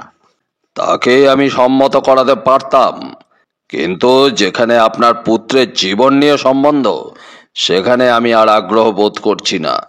আর মিস্টার বেকারকে কপি পাঠানো নিরর্থক হবে, কারণ তার হাতে কাগজ পৌঁছাতে এবং তার উত্তর আসতে যে সময় অতিবাহিত হবে, তার মধ্যে দস্যু যে তার অভিসন্ধি সফল করে নেবে, তাতে আর সন্দেহ কি? মেম সাহেব বললেন, ডিয়ার, আমি মিস্টার স্যানিয়েলকে দু একটা বিষয় প্রশ্ন করতে চাই। পুলিশ সাহেব কিছু বলিবার পূর্বেই ম্যাজিস্ট্রেট হাসিয়া বলিলেন, সেই লাভ অ্যাফেয়ারের ব্যাপার তো? মেম সাহেব হাসতে হাসতে বললেন, হাসবেন না আপনি। জগতে যদি কোনো সত্যিকারের সমস্যা থাকে তবে এটা লাভ। পুলিশ সাহেব চেয়ার ছেড়ে বললেন, উত্তম ডিয়ার, তুমি মিস্টার স্যানিয়েলের সঙ্গে আলাপ করো, আমি দু একটা বিষয়ে আদেশ দিয়ে আসি। ম্যাজিস্ট্রেটের দিকে চেয়ে বললেন, আপনিও আসুন। স্যানিয়েলের দিকে চেয়ে বললেন, আপনি অপেক্ষা করুন মিস্টার স্যানিয়েল, আমি 10 মিনিটের ভেতর আসছি। মিস্টার স্যানিয়েল ক্ষণিকের জন্য অন্যমনা হয়ে পড়লেন, কিন্তু কিছু বলার পূর্বেই দেখলেন পুলিশ সাহেব এবং ম্যাজিস্ট্রেট বের হয়ে গিয়েছেন। তিনি মেম সাহেবের দিকে চেয়ে জিজ্ঞেস করলেন, জিজ্ঞাসা করুন। মেম সাহেব মৃদু হেসে বললেন, আমি মোহন দস্যুর এই দিকটা বরাবর বিশেষভাবে লক্ষ্য করে আসছি। সে যে মিস রমাকে অত্যন্ত ভালোবাসে, সে পরিচয় দিবার জন্য প্রত্যেকটি সুযোগে সে সদ্ব্যবহার করছে। তাছাড়া কয়েক ক্ষেত্রে নূতন নূতন সুযোগের সৃষ্টিও করেছে। আমার দৃঢ় বিশ্বাস মিস্টার স্যানিয়েল, মোহন এই মেয়েটিকে পবিত্রভাবে ভালোবাসে। মিস্টার স্যানিয়েলের মুখে ব্যঙ্গের অভিব্যক্তি ফুটে উঠল। তিনি বললেন, দস্যু তস্করের আবার পবিত্রতা ম্যাডাম? আপনি নিজের মনের সঙ্গে প্রতারণা করছেন মিস্টার স্যানিয়েল। আমি যেমন জানি আপনিও তেমন জানেন যে এই মোহনের আর যত দোষী থাক, সে যে কপট, সে যে নীচ, সে যে বিশ্বাসঘাতক, এমন অপবাদ তার অতি বড় শত্রু মিস্টার বেকারও দিতে পারবেন না। সেবারে যখন মিস্টার বেকার আমাদের অতিথি হয়ে দুদিন কাটিয়ে গেলেন, তখন তার মুখ থেকে শুনেছিলাম মোহন শুধু মিস রোমাকে বিবাহের প্রস্তাব করবার জন্য এত দূরে, বিপদ আছে জেনেও, তার গতিবিধি প্রকাশিত হয়েছে জেনেও ছুটে এসেছিল। পুরুষ নারীকে কতখানি ভালোবাসলে তবে এমন বিপদের মুখে ঝাঁপিয়ে পড়তে পারে? মেম সাহেব সশ্রদ্ধ স্বরে বললেন। মিস্টার স্যানিয়েলের নিকট এই সংবাদ অভিনব। তিনি সবিস্ময়ে বললেন, বিবাহের প্রস্তাব করেছিল নাকি? না, বেচারা সুযোগ পায়নি। মিস্টার বেকার অকস্মাৎ এসে পড়ে তার স্বাদে বাদ সাধেন। মিস্টার বেকার এ কথাও আমাকে বলেছিলেন যে মিস সোম দস্যুটাকে ভালোবাসেন ও যত, ঘৃণাও করেন তত। মিস্টার স্যানিয়েল বিস্মিত স্বরে বললেন, যাকে ভালোবাসা যায় তাকে কি আবার ঘৃণাও করা চলে ম্যাডাম? মেম সাহেব মধুর হাস্যে উদ্ভাসিত হয়ে বললেন, চলে মিস্টার স্যানিয়েল, চলে। আপনার জন্য আমার দুঃখ হয়। ভালোবাসার প্রেমের পরিপূর্ণ স্বাদ আপনার জীবনে হয়নি বলেই এমন প্রশ্ন আপনি করতে পারলেন, নইলে কিছুতে পারতেন না। মিস্টার স্যানিয়েল সলজ্জভাবে মুখ নত করে বললেন, সত্যই হয়নি ম্যাডাম। 20 বছর বয়সে আমি পুলিশের চাকরি নিই, তারপরই হয় আমার বিবাহ। কিন্তু কাজের নেশায় এমন মত্ত হয়ে উঠি যে কখন কোন পথে কোন অবসরে আমার যৌবন চলে গেছে তা জানতেও পারিনি। তারপর আমার একমাত্র সন্তান কেশবকে আমার অক্ষম দায়িত্বে অর্পণ করে আমার স্ত্রীও আমায় ছেড়ে চলে গেছেন। সেও আজ 10 বৎসরের কথা।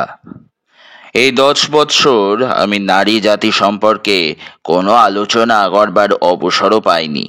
ইংরেজ তরুণীর মুখ সমবেদনায় ও করুণ আভাসে ভরে গেল। তিনি এই হতভাগ্য, ভোগে বঞ্চিত, কর্তব্যপরায়ণ ভারতীয়ের ইতিহাস শুনে ব্যথিত হয়ে পড়লেন। বললেন, তা আমি আপনার কথা শুনেই বুঝেছি মিস্টার স্যানিয়েল। সত্যই আমি আন্তরিকভাবে দুঃখিত আপনার জন্য। হ্যাঁ, এখন যে কথা হচ্ছিল, মোহন মিস সোমকে এমন প্রগাঢ়ভাবে কিছুতেই ভালোবাসতে পারত না যদি না মিস সোমের কাছ থেকে প্রতিদান পেত। সে প্রতিদান প্রকাশ্যেই হোক বা অন্তরেই হোক। মিস্টার স্যানিয়েলের মুখ বিস্ময় আভাসে ভরে গেল। তিনি বললেন, এই কথাটা যে আমার বোধগম্য হলো না ম্যাডাম। একজন অন্যজনকে ভালোবাসে ঠিক, কিন্তু সে যদি ভুলেও তা প্রকাশ না করে তবে অন্যজন কি তার উপর আকৃষ্ট হতে পারে? তাও কি কখনো হয়? মেম সাহেব হাসতে হাসতে বললেন, আবার আপনি অজ্ঞতার পরিচয় দিচ্ছেন মিস্টার স্যানিয়েল। আচ্ছা, আপনাকে আমি বুঝিয়ে দিচ্ছি। ধরুন একটি তরুণ একটি তরুণীকে ভালোবাসে, কিন্তু তরুণীর কোনো সুযোগ নেই তা প্রকাশ করবার। সুতরাং তরুণ ভাবে যে তরুণী তাকে ভালোবাসে না, অথচ সে তরুণীকে ভালো না বেসে পরিত্রাণ পায় না। এমন ঘটনা অহরহ ঘটতে দেখা যায়। একটু গভীরভাবে ভাবলেই বুঝতে পারবেন যে এক্ষেত্রে তরুণীর নীরব আকর্ষণই তরুণের প্রেম সঞ্জীবিত রাখতে সক্ষম হয়েছে। নইলে এক হাতে যেমন তালি বাজে না, তেমন এক পক্ষ থেকে কোনো প্রেমেরই আকর্ষণ স্থায়ী হয় না। আমরা মিস সোমের ক্ষেত্রেও তাই দেখতে পাই। মিস সোম যদি দস্যুকে ভালো না বাসত, তাহলে দস্যু মোহন কিছুতেই বারবার ব্যর্থ হয়েও এমন আকুল হয়ে ছুটাছুটি করতে পারত না। আর ঘৃণা? মিস্টার স্যানিয়েল প্রশ্ন করলেন। মেম সাহেব সহজ কণ্ঠে বললেন, মানুষের সহজাত প্রবৃত্তি, সামাজিক পদমর্যাদা, শিক্ষা, সহবাস মানুষের মনের উপর সংস্কারের বীজ বপন করে। সেই সংস্কার অপরিচিত অবস্থাকে বিশ্বাস করতে দ্বিধাগ্রস্ত হয়, সন্দেহ করে, ঘৃণা করে। শুনেছি মোহন অত্যন্ত রূপবান, শিক্ষিত যুবক। তার ছদ্মবেশের সদ্ব্যবহার, সুদর্শন আকৃতি প্রথমে মিস সোমকে আকৃষ্ট করে। পরে যখন তিনি জানতে পারেন মোহন আসলে একজন ভয়ঙ্কর ত্রাসকর দস্যু, ভিন্ন আর কিছু নয়, তখন বালিকার মন ঘৃণায় জর্জর হয়ে ওঠে। কিন্তু মনের সঙ্গে প্রতারণা চলে না। মনকে শাসন করে রাখা যায় না। মন একবার যাকে চেয়েছে, ভালোবেসেছে, আর কিছুতেই তাকে ভুলতে পারবে না। এই দ্বন্দ্বের আলোড়নে প্রেম আর ঘৃণা যুগপৎ উৎসারিত হয়ে তরুণী মেয়ের মন যখন কানায় কানায় ভরে তুলেছে, তখনই মোহন সুযোগ বুঝে মানসীকে তার ইচ্ছামতো পথে নিয়ে যেতে এতটুকু বেগ পায়নি। তাই আজ আপনারা মাথায় হাত দিয়ে বসে ভাবতে শুরু করেছেন যে দস্যুরা যদি তাকে অপহরণই করে নিয়ে গেল, তবে কক্ষের কোনো স্থানে কোনো চিহ্ন নেই কেন? চেয়ার, টেবিল, খাট উল্টায়নি কেন? মেম সাহেব মধুর স্বরে খিলখিল করে হেসে উঠলেন। মিস্টার স্যানিয়েল নির্বোধ দৃষ্টিতে ক্ষণকাল চেয়ে থেকে হেসে উঠলেন। বললেন, আপনার কাছে আমি হার স্বীকার করছি ম্যাডাম। মেম সাহেব মৃদু হেসে বললেন, ধন্যবাদ। কিন্তু একটা কথা আমি জানতে চাই, আপনি বোধহয় এইবার আপনার অপহৃত পুত্রের আর মিস সোমের অনুসন্ধান করে বেরাবেন? মিস্টার স্যানিয়েল ক্ষণিক অন্যমনা থেকে বললেন, মিস সোমের সম্বন্ধে যদি ওপরওয়ালার আদেশ পাই তবে অবশ্য আমাকে তাই করতে হবে। আমি এই মুহূর্ত থেকেই আমার পুত্রের অনুসন্ধান করতে চাই। খুব সম্ভবত আমি চাকরি ছেড়ে দিচ্ছি। মেম সাহেব চক্ষু বিস্ফারিত করে বললেন, চাকরি ছেড়ে দিচ্ছেন? কেন বলুন তো? এমন সময়ে পুলিশ সাহেব ও ম্যাজিস্ট্রেট ড্রয়িং রুমে প্রবেশ করলেন। পুলিশ সাহেব পত্নীর উক্তি শুনিয়া প্রশ্ন করলেন, কে চাকরি ছাড়বে ডিয়ার? মিস্টার স্যানিয়েল। মেম সাহেব ম্লান স্বরে বললেন, কি মিস্টার স্যানিয়েল? পুলিশ সাহেব স্তম্ভিত বিস্ময়ে মিস্টার স্যানিয়েলের দিকে চেয়ে বললেন, এ কি কথা মিস্টার স্যানিয়েল? মিস্টার স্যানিয়েল ধীর ও গম্ভীর স্বরে বললেন, এর প্রয়োজন দেখা দিয়েছে স্যার। আমার পুত্রকে উদ্ধার করতে হবে।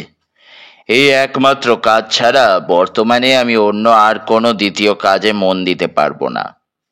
আপনি জানেন না আমার একমাত্র সন্তানের জন্য বর্তমানে আমার মনের অবস্থা কি হয়েছে। ম্যাজিস্ট্রেট শুনছিলেন। বললেন, কিন্তু আপনার রেজিগনেশন নেবার অধিকারী তো আমরা নই মিস্টার স্যানিয়েল। তা জানি স্যার, তাই আজ রাত্রের মেলেই আমি কলকাতা ফিরে যাচ্ছি। আমি এখানে আসার পূর্বেই আমার কলকাতা যাওয়ার সংবাদ ইন্সপেক্টর জেনারেলকে তার যোগে পাঠিয়েছি। মিস্টার স্যানিয়েল দৃঢ় অথচ শান্ত স্বরে বললেন। পুলিশ সুপার বুঝলেন এর আর নড়চড় হবে না। বললেন, মিস সোমের কোনো কিনারা আর আপনার দ্বারা হবে না মিস্টার স্যানিয়েল? না স্যার, সেন্ট্রাল গভর্নমেন্ট থেকে যে সুদক্ষ অফিসার আসছেন তিনি আপনাকে সাহায্য করতে পারবেন। মিস্টার স্যানিয়েল ধীর স্বরে বললেন। পুলিশ সাহেব ক্ষুণ্ণ স্বরে বললেন, সাংকেতিক দলিল সম্বন্ধে কি করা যাবে? তিনি আপনাকে এ বিষয়ে পরামর্শ দেবেন স্যার। আমার মতে বর্তমানে মিস্টার সোমের প্রাসাদের ওপর বিশেষভাবে লক্ষ্য রাখা প্রয়োজন। মিস্টার স্যানিয়েল তাঁর রিস্ট ওয়াচের দিকে চেয়ে বললেন, আমার ট্রেনের আর 1 ঘন্টা সময় আছে, আমি এবার উঠতে চাই। যাবার আগে আপনাদের শত শত ধন্যবাদ দিয়ে বলতে চাই, আপনাদের মতো সুযোগ্য অফিসারের সঙ্গে গত কয়েকদিন কাজ করে আমি অত্যন্ত আনন্দ বোধ করছি। মেম সাহেবের দিকে চেয়ে বললেন, আপনাকেও অসংখ্য ধন্যবাদ ম্যাডাম। আপনার সরল মনের নিঃস্বার্থ সহানুভূতি আমার চিরদিন মনে থাকবে।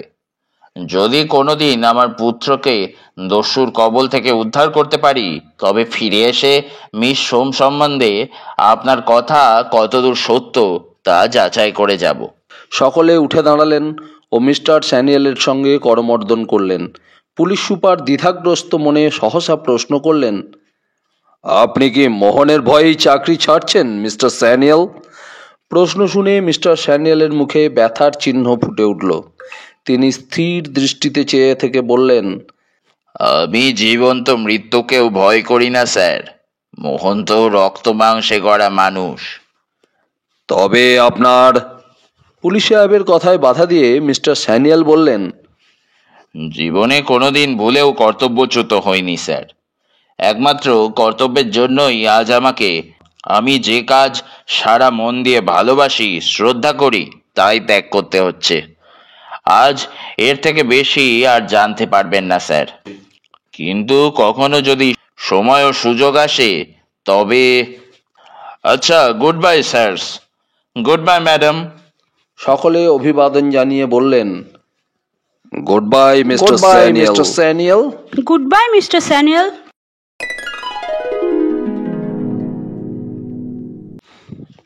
Down Toofan mail mister স্যানিয়েল Kolkata যাচ্ছিলেন। মেলের 2য় শ্রেণীর যাত্রী তিনি। আগ্রায় ট্রেনে উঠে তিনি সেই যে শয়ন করেছিলেন, সারা রাত্রি আর উঠে বসেননি। তুফান মেল যখন মোগলসরাইয়ে পৌঁছালো, তখন তিনি প্রাতকৃত্য সমাধা করে ছোট হাজারি আহার করলেন এবং সমধিক সুস্থ বোধ করলেন। প্ল্যাটফর্মে প্রভাতিক সংবাদপত্র বিক্রি হচ্ছিল। তিনি একখানি দিল্লি ডেলি নিউজ ক্রয় করলেন এবং পুনরায় মেল ছুটতে লাগলো। মিস্টার স্যানিয়েল যে আঘাত মোহনের নিকট থেকে পেয়েছেন, তার গর্বে, তার আভিজাত্যে এ দারুণভাবে বেজেছে। মাত্র 2 বছর পূর্বে এই দস্যু মোহনই একবার তাঁকে ট্রেনে অজ্ঞান করে একটা বৃহৎ ট্যাঙ্কের মধ্যে প্যাক করে তাঁর গন্তব্যস্থলে পাঠিয়ে দিয়ে তাঁকে সমগ্র দেশের কাছে উপহাস্যস্পদ করেছিল। আবার সেই দস্যু তাঁকে তদপেক্ষা কঠোর আঘাতে পরাজিত করেছে। এর প্রতিশোধ নিতে হবে। মোহনকে এবার এরূপ শিক্ষা দিতে হবে যা সে চিরজীবন স্মরণ রাখতে পারে। মিস্টার স্যানিয়েল দাঁতে দাঁত চেপে অস্ফুট কণ্ঠে বললেন, মোহন, মোহন, তোমার প্রতিদ্বন্দ্বিতার আহ্বান আমি গ্রহণ করলাম। এইবার দেখা যাবে তুমি বেশি শক্তিমান না আমি। মিস্টার স্যানিয়েল চিন্তা করতে করতে অন্যমনস্কভাবে হাতের পত্রিকাখানি তুলে ধরতেই বড় বড় অক্ষরে হেডিং দেওয়া একটা সংবাদের প্রতি তাঁর দৃষ্টি আকৃষ্ট হলো। তিনি নিঃশ্বাস বন্ধ করে তা পাঠ করতে লাগলেন। আমরা পাঠক পাঠিকাগণের জ্ঞাতার্থে সংবাদটি নিম্নে উদ্ধৃত করে দিলাম। পরম শ্রদ্ধেয় দিল্লি ডেলি নিউজ পত্রিকার সম্পাদক মহাশয় সমীপেষু মহাশয়, ইহা অস্বীকার করিয়া লাভ নেই যে বর্তমান আমার মতো একজন নগণ্য ব্যক্তির ব্যাপার নিয়ে সমগ্র দেশে একটা আলোড়ন চলেছে। কিন্তু সকল বিষয়েরই একটা সীমা আছে। বিশেষ করে জনতার উত্তেজনার খোরাক জাগাতে যাওয়ার যে বিপদ আছে, তা আপনার মতো বুদ্ধিমান ব্যক্তি নিশ্চয়ই জানেন, কারণ এই জনতার ক্ষুধায় দিন দিন আহুতিপ্রাপ্ত হয়ে দাবানলে পরিণত হতে পারে। তখন তাকে শান্ত করার, তৃপ্ত করার, নিয়ন্ত্রণ করার সাধ্য আর মানুষের হাতে থাকে না। তাছাড়া মানুষের ব্যক্তিগত জীবনের গোপনতা যদি পবিত্রভাবে মান্য করা না হয়, তাহলে নাগরিক জীবনের শান্তি বজায় থাকে কি করে? আমি জানি অনেক নীতিবাগীশ আছে যাঁরা বড় বড় আধ্যাত্মিক ও আত্মিক বুলিয়া উড়িয়ে বলবেন, দস্যুর আবার ব্যক্তিগত জীবন কি, পবিত্রতা কি? তাঁদিকে আমি কৃপার পাত্র ভেবে উপেক্ষা করছি।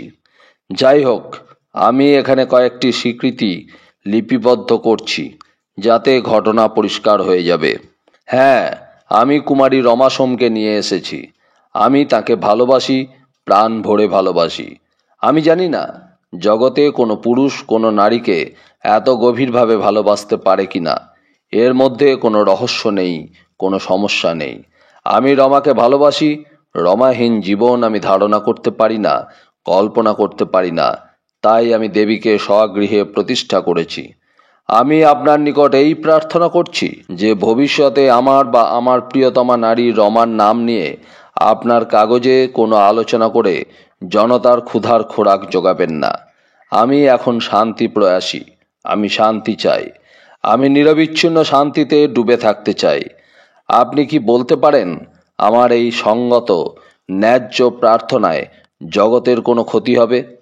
আমি মিস্টার স্যানিয়ালকে ঠিক এই অনুরোধই করেছিলাম, কিন্তু তিনি রাজি হননি। অবশ্য তাঁর জন্য আপনাকে কোনো জবাবদিহি করতে হবে না। আমি আপনার সাধারণ বুদ্ধির নিকট এই আবেদন করছি, আপনি আমাকে সাহায্য করুন। হ্যাঁ, আমি রমাকে ভালোবাসি। আমি তাকে বিবাহ করতে চাই। আমার স্ত্রী বলে পরিচয় দিতে কোনো গ্লানি যাতে তার মনে উদয় হতে না পারে, আমি তেমনি অবস্থার সৃষ্টি করতে চাই। আমি পৃথিবীর শ্রেষ্ঠ রত্ন দিয়ে তাকে সাজাবো। আমার হৃদয়ের প্রেম দিয়ে তাকে দেবীর আসনে প্রতিষ্ঠা করব। আমাকে যদি কৃতকার্য হতে হয়, তবে প্রথমেই চাই শান্তি। একমাত্র এর জন্যই আমার সকল কর্মতৎপরতা বন্ধ রাখব। আমি জগতের কোনো প্রাণীকে বিরক্ত করব না। আমার শত্রুদের আমি ক্ষমা করব। কিন্তু আমার এই আকাঙ্ক্ষা যদি পূর্ণ না হয়, তাহলে আমি এরকম প্রতিশোধ নেব যে কেউ কখনো কল্পনাও তা ভাবতে পারবে না। আমি আর একটা বিষয় নিয়ে এই পত্রের ইতি করব। আমি মিস্টার স্যানিয়ালের শিশুপুত্রকে বন্দি রেখেছি, তার ভবিষ্যৎ কর্মের জামিন স্বরূপ। তিনি যদি তাঁর প্রতিজ্ঞা ভঙ্গ করেন, তবে তাঁর পুত্রকে আমি হত্যা করতে দ্বিধা করব না। কিন্তু তিনি যদি আপন প্রতিজ্ঞায় অটল থাকেন, তবে আমার কার্য উদ্ধারের পর তাঁর পুত্রকে তাঁর নিকট অর্পণ করব। ইতিমধ্যে তাঁর শিশুপুত্রকে আমি রাজ সমাদরে রেখেছি। পরিশেষে নিবেদন এই যে, আপনি আমার অনুরোধ মতো কার্য করবেন। আমাকে ইচ্ছা করে আঘাত দেবেন না। অবশ্য আপনার সাংবাদিক কর্তব্যের পথে আমি কোনো রকম বাধা নিষেধ আরোপ করতে চাই না। ইতি দস্যু মোহন। মিস্টার স্যানিয়াল সংবাদটি দুবার পাঠ করলেন। তার মুখ গম্ভীর হয়ে উঠল। তিনি চিন্তা করতে লাগলেন যে মোহন কোনো উদ্দেশ্য প্রণোদিত হয়ে স্বর এমন নম্র ও কোমল করেছে। কি উদ্দেশ্য তার? এটা কি কখনো হতে পারে যে মোহনের মতো দস্যু তার স্বভাব বিস্তৃত হবে না? না না না, তা কখনোই হতে পারে না। যারা মোহনকে চেনে তারা কিছুতেই মোহনের এই বিবৃতিকে বিশ্বাস করতে পারবে না। মিস্টার স্যানিয়ালের সাংকেতিক দলিলের কথা স্মরণ হলো। তিনি ভাবতে লাগলেন, ধনাগারের কাহিনী কি তাহলে সত্য? সাংকেতিক ভাষা পাঠোদ্ধার করে তিনি যেটুকু বুঝতে পেরেছেন, তাতে সুড়ঙ্গের মধ্যে কয়েকটি গুপ্তকক্ষের স্থান নির্দেশ ব্যতীত অন্য কিছু নেই। তবে কি এই গুপ্তকক্ষগুলিতে অতীতের মুসলমান সম্রাটগণের বিপুল সম্পদ রক্ষিত আছে? মিস্টার স্যানিয়াল দু হাতে মাথা চেপে অস্ফুট কণ্ঠে বললেন, না, আমি আর ভাবতে পারি না। দস্যু আমাকে পরাজিত করেছে। সে আমাকে এমনভাবে বাধ্য করেছে যে আমি যা জানি তা কিছুতেই কর্তৃপক্ষকে জানাতে পারি না। এক্ষেত্রে চাকরি ত্যাগ করাই একমাত্র সমীচীন পন্থা। তারপর আমার নয়নমণি শিশুপুত্রের জন্য আমি সর্বসময় সর্বশক্তি নিয়োজিত করতে সক্ষম হব। দস্যুর কবল থেকে পুত্রকে উদ্ধার করবার পর আমি দেখে নেব ওই দস্যু কতদূর বলশালী। মিস্টার স্যানিয়েলের মাথা গরম হয়ে উঠল। তিনি উল্কাবেগে ধাবমান ট্রেনের নির্জন কক্ষে বসে অস্ফুট কণ্ঠে নিজেকে যেন নিজে বলতে লাগলেন, স্যান্যাল, তুমি 2 বার দস্যু মোহনের হাতে নিগৃহীত হয়েছ। তুমি যে একটা দস্যুর যোগ্য প্রতিদ্বন্দ্বীও নও তা এই জগতের নরনারী 2 বার বুঝেছে। তারা হেসেছে, তারা তোমার সম্বন্ধে নানাহীন মন্তব্য প্রকাশ করেছে, কিন্তু এইবার তুমি একবার দুর্বার বিক্রমে জাগ্রত হয়ে জগতের নরনারীকে জানিয়ে দাও, তুমি ওই দস্যুকে তৃণাদপি ক্ষুদ্র বিবেচনা করো। তোমার শক্তির কাছে তুচ্ছ ডাকাতের শক্তির তুলনাই করা চলে না। মিস্টার স্যানিয়েল এরকম চিন্তাগ্রস্ত হয়ে পড়েছিলেন যে কখন দানাপুরে ট্রেন উপস্থিত হয়ে নিয়মিত অপেক্ষার পর আবার ছুটতে আরম্ভ করেছে, কখন একজন সুদর্শন অভিজাত যুবক একটা দামি চামড়ার ব্যাগ হাতে তাঁরই কক্ষে প্রবেশ করেছে, তা তিনি আদৌ জানতে পারেননি। একসময় তিনি অস্ফুট কণ্ঠে বললেন, মোহন, এইবারে তুমি আগুন নিয়ে খেলা আরম্ভ করেছ। মোহন, বলুন মিস্টার স্যানিয়েল। নতুন আরোহী যুবকটি মৃদু হাস্যমুখে প্রশ্ন করল। মিস্টার স্যানিয়েল এমন চমকিত হয়ে উঠলেন যে তিনি সবেগে দণ্ডায়মান হয়ে অভ্যাস মতো পকেটে হাত ভরে অটোমেটিক রিভলভার চেপে ধরে এক দৃষ্টে যুবকটির দিকে চেয়ে রইলেন। কিন্তু তিনি কিছুতেই তাকে চিনতে পারলেন না যে ওই যুবকই মোহন। তার ছদ্মবেশ এরকম নিখুঁত হয়েছিল যে মিস্টার স্যানিয়েলের মতো বিচক্ষণ ডিটেকটিভও দিবালোকে তাকে ধরতে পারলেন না। তিনি বললেন, কে আপনি? বসুন মিস্টার স্যানিয়েল, বসুন। দিনের বেলায় সহযাত্রীর সঙ্গে আলাপ করতে রিভলভারের প্রয়োজন হয় না। যুবকটির স্বরে প্রচ্ছন্ন বিদ্রুপ ধ্বনিত হয়ে উঠল। মিস্টার স্যানিয়েল লজ্জিত হয়ে উপবেশন করে বলল, কে আপনি? বন্ধু মিস্টার স্যানিয়েল, বন্ধু। এত শীঘ্র আপনি আমাকে ভুলে গেলেন? যুবকটি শান্ত কণ্ঠে বলল। মিস্টার স্যানিয়েলের আর কোনো সন্দেহ রইল না যে তিনি কার সঙ্গে কথা বলছেন। সহসা তাঁর মন এই ভেবে খুশি হয়ে উঠল যে দস্যু মোহনের নামে কয়েকটি গ্রেপ্তারি পরোয়ানা ও হুলিয়া বের হয়েছে। পরবর্তী যে স্টেশনে মেল ট্রেন থামবে, তিনি যদি সেখানে মোহনকে গ্রেপ্তার করে পুলিশের হাতে সমর্পণ করতে পারেন, তাহলে তাঁর জয়গানে সারা ভারত মুখরিত হয়ে উঠবে। তিনি চাইতেই দেখলেন মোহন তাঁর মুখের দিকে তীব্র দৃষ্টিতে চেয়ে আছে। তিনি সেই অন্তর্ভেদী দৃষ্টি সহ্য করতে পারলেন না, চক্ষু অবনত করলেন। মোহনের মুখে শ্লেষের হাসি ফুটে উঠল। সে বলল, ওসব বদমতলব করবেন না মিস্টার স্যানিয়েল। আপনার মতো একটা সাধারণ ডিটেকটিভের সাধ্য নেই যে মোহনকে এত সহজে গ্রেপ্তার করে। তাছাড়া আপনার পুত্রের জীবন নিয়ে যদি এমনি ছিনিমিনি খেলতে চান, তাতে আর আমার আপত্তি কি? কারণ যে মুহূর্তে সংবাদপত্রে আমার গ্রেপ্তারের বিবরণ প্রকাশিত হবে আর আপনি গ্রেপ্তার করেছেন আমার সহকর্মীরা জানতে পারবে, সেই মুহূর্তে আপনার পুত্রের মৃতদেহ রাস্তায় আবিষ্কৃত হবে। বুঝেছেন? মিস্টার স্যানিয়েলের মুখে হতাশার চিহ্ন পরিস্ফুট হলো। তিনি ক্রোধে ক্ষোভে ম্রিয়মান হয়ে নীরবে বসে রইলেন। মোহন ক্ষণকাল অপেক্ষা করে পকেট থেকে একটা সোনার সিগারেট কেস বের করে একটা সিগারেট মিস্টার স্যানিয়েলকে দিতে গেল। কিন্তু মিস্টার স্যানিয়েল বললেন, ধন্যবাদ, কোনো প্রয়োজন নেই। কিন্তু কিন্তু আমার আছে, বলে হাসতে হাসতে একটা সিগারেট ধরিয়ে মোহন পুনরায় বলল, তারপর চাকরি ছেড়ে দিলেন? মিস্টার স্যানিয়েল সবিস্ময়ে চেয়ে ভাবলেন, দস্যুটা কি অন্তর্যামী, সর্বশক্তিমান, নইলে যে সংবাদ তিনি ম্যাজিস্ট্রেট, পুলিশ সুপার ও তাঁর পত্নীর নিকট ভিন্ন অন্য কারও নিকট প্রকাশ করেনি, সেই সংবাদ মোহন পেল কি করে? মোহনের মুখে মৃদু হাসি লেগেই ছিল। সে বলল, আপনার মতো বিচক্ষণ অফিসারের পক্ষে এইসব তুচ্ছ বিষয়ে বিস্তৃত হওয়া বিচিত্র নয় কি? আপনি তো জানেন যে আমি লোকের মুখের দিকে চেয়ে তার মনের কথা বলতে পারি। থট রিডিং বলে একটা কথা আছে। আমি কিছুদিন একজন সন্ন্যাসীর চেলাগিরি করে ওই বিদ্যে আয়ত্ত করতে চেষ্টা করেছিলাম। আচ্ছা, ও কথা যাক, এখন 2-1 প্রশ্নের জবাব দিন দেখি। মিস্টার স্যানিয়েল বিরক্তি চেপে বলল, কি জানতে চাও তুমি? ডেলি নিউজে আমার পত্র পড়েছেন? মোহন জিজ্ঞেস করল। পড়েছি। বিশ্বাস করেছেন? মোহন মৃদু হেসে প্রশ্ন করল। না। গম্ভীর কণ্ঠে স্যানিয়েল বললেন। করেননি?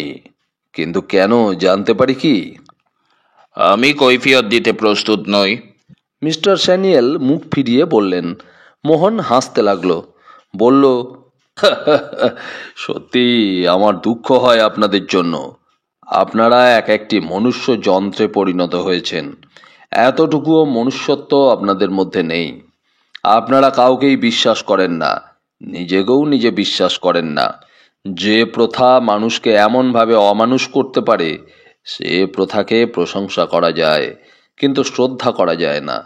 আচ্ছা, আরেকটা প্রশ্নের উত্তর দিন। মিস্টার স্যানিয়েল নীরবে অপেক্ষা করতে লাগলেন। মোহন বলল, আমি মিস সোমকে বিবাহ করতে চাই। আপনি ব্রাহ্মণ, আচারী না হলেও সদাচারী আপনি। তাই আমি মনে করছি যে আপনাকেই পৌরোহিত্যে বরণ করব। কেমন, রাজি আছেন তো? মিস্টার স্যানিয়েলের মুখে ঘৃণার সমারোহ ফুটে উঠল। তিনি বিদ্যুৎ বেগে ফিরে বললেন, ধৃষ্টতারও তো একটা সীমা আছে মোহন। এদিকে মেলের গতি কম ছিল। মেল একটা স্টেশনের নিকট উপস্থিত হলো। মোহন ধীরে ধীরে উঠে দাঁড়ালো। কয়েক মুহূর্ত আনমনা হয়ে কি চিন্তা করলো। তারপর মিস্টার স্যানিয়েলের দিকে চেয়ে বলল, হ্যাঁ, আপনাকেই পৌরোহিত্য করতে হবে। আমি স্থির করে ফেলেছি, আর রমারও তাই ইচ্ছা। সুতরাং এই ইচ্ছা অপূর্ণ থাকতে পারে না। একমাত্র এই কারণেই আপনার সঙ্গে সাক্ষাৎ করা আমার প্রয়োজন হয়েছিল। এইবার বলুন, আপনি সম্মত কিনা? মিস্টার স্যানিয়েল উঠে দাঁড়িয়েছিলেন। তাঁর ডান হাত পকেটের ভেতর রিভলভার চেপে ধরেছিল। ট্রেনের গতি অতি ধীর হয়ে প্ল্যাটফর্মের ভেতর প্রবেশ করছে। তিনি কঠোর স্বরে বললেন, শোনো মোহন, তুমি প্রকৃত স্যানিয়েলকে এখনো দেখনি, তাই তোমার স্পর্ধা হিমালয়কে ছাড়িয়ে গেছে।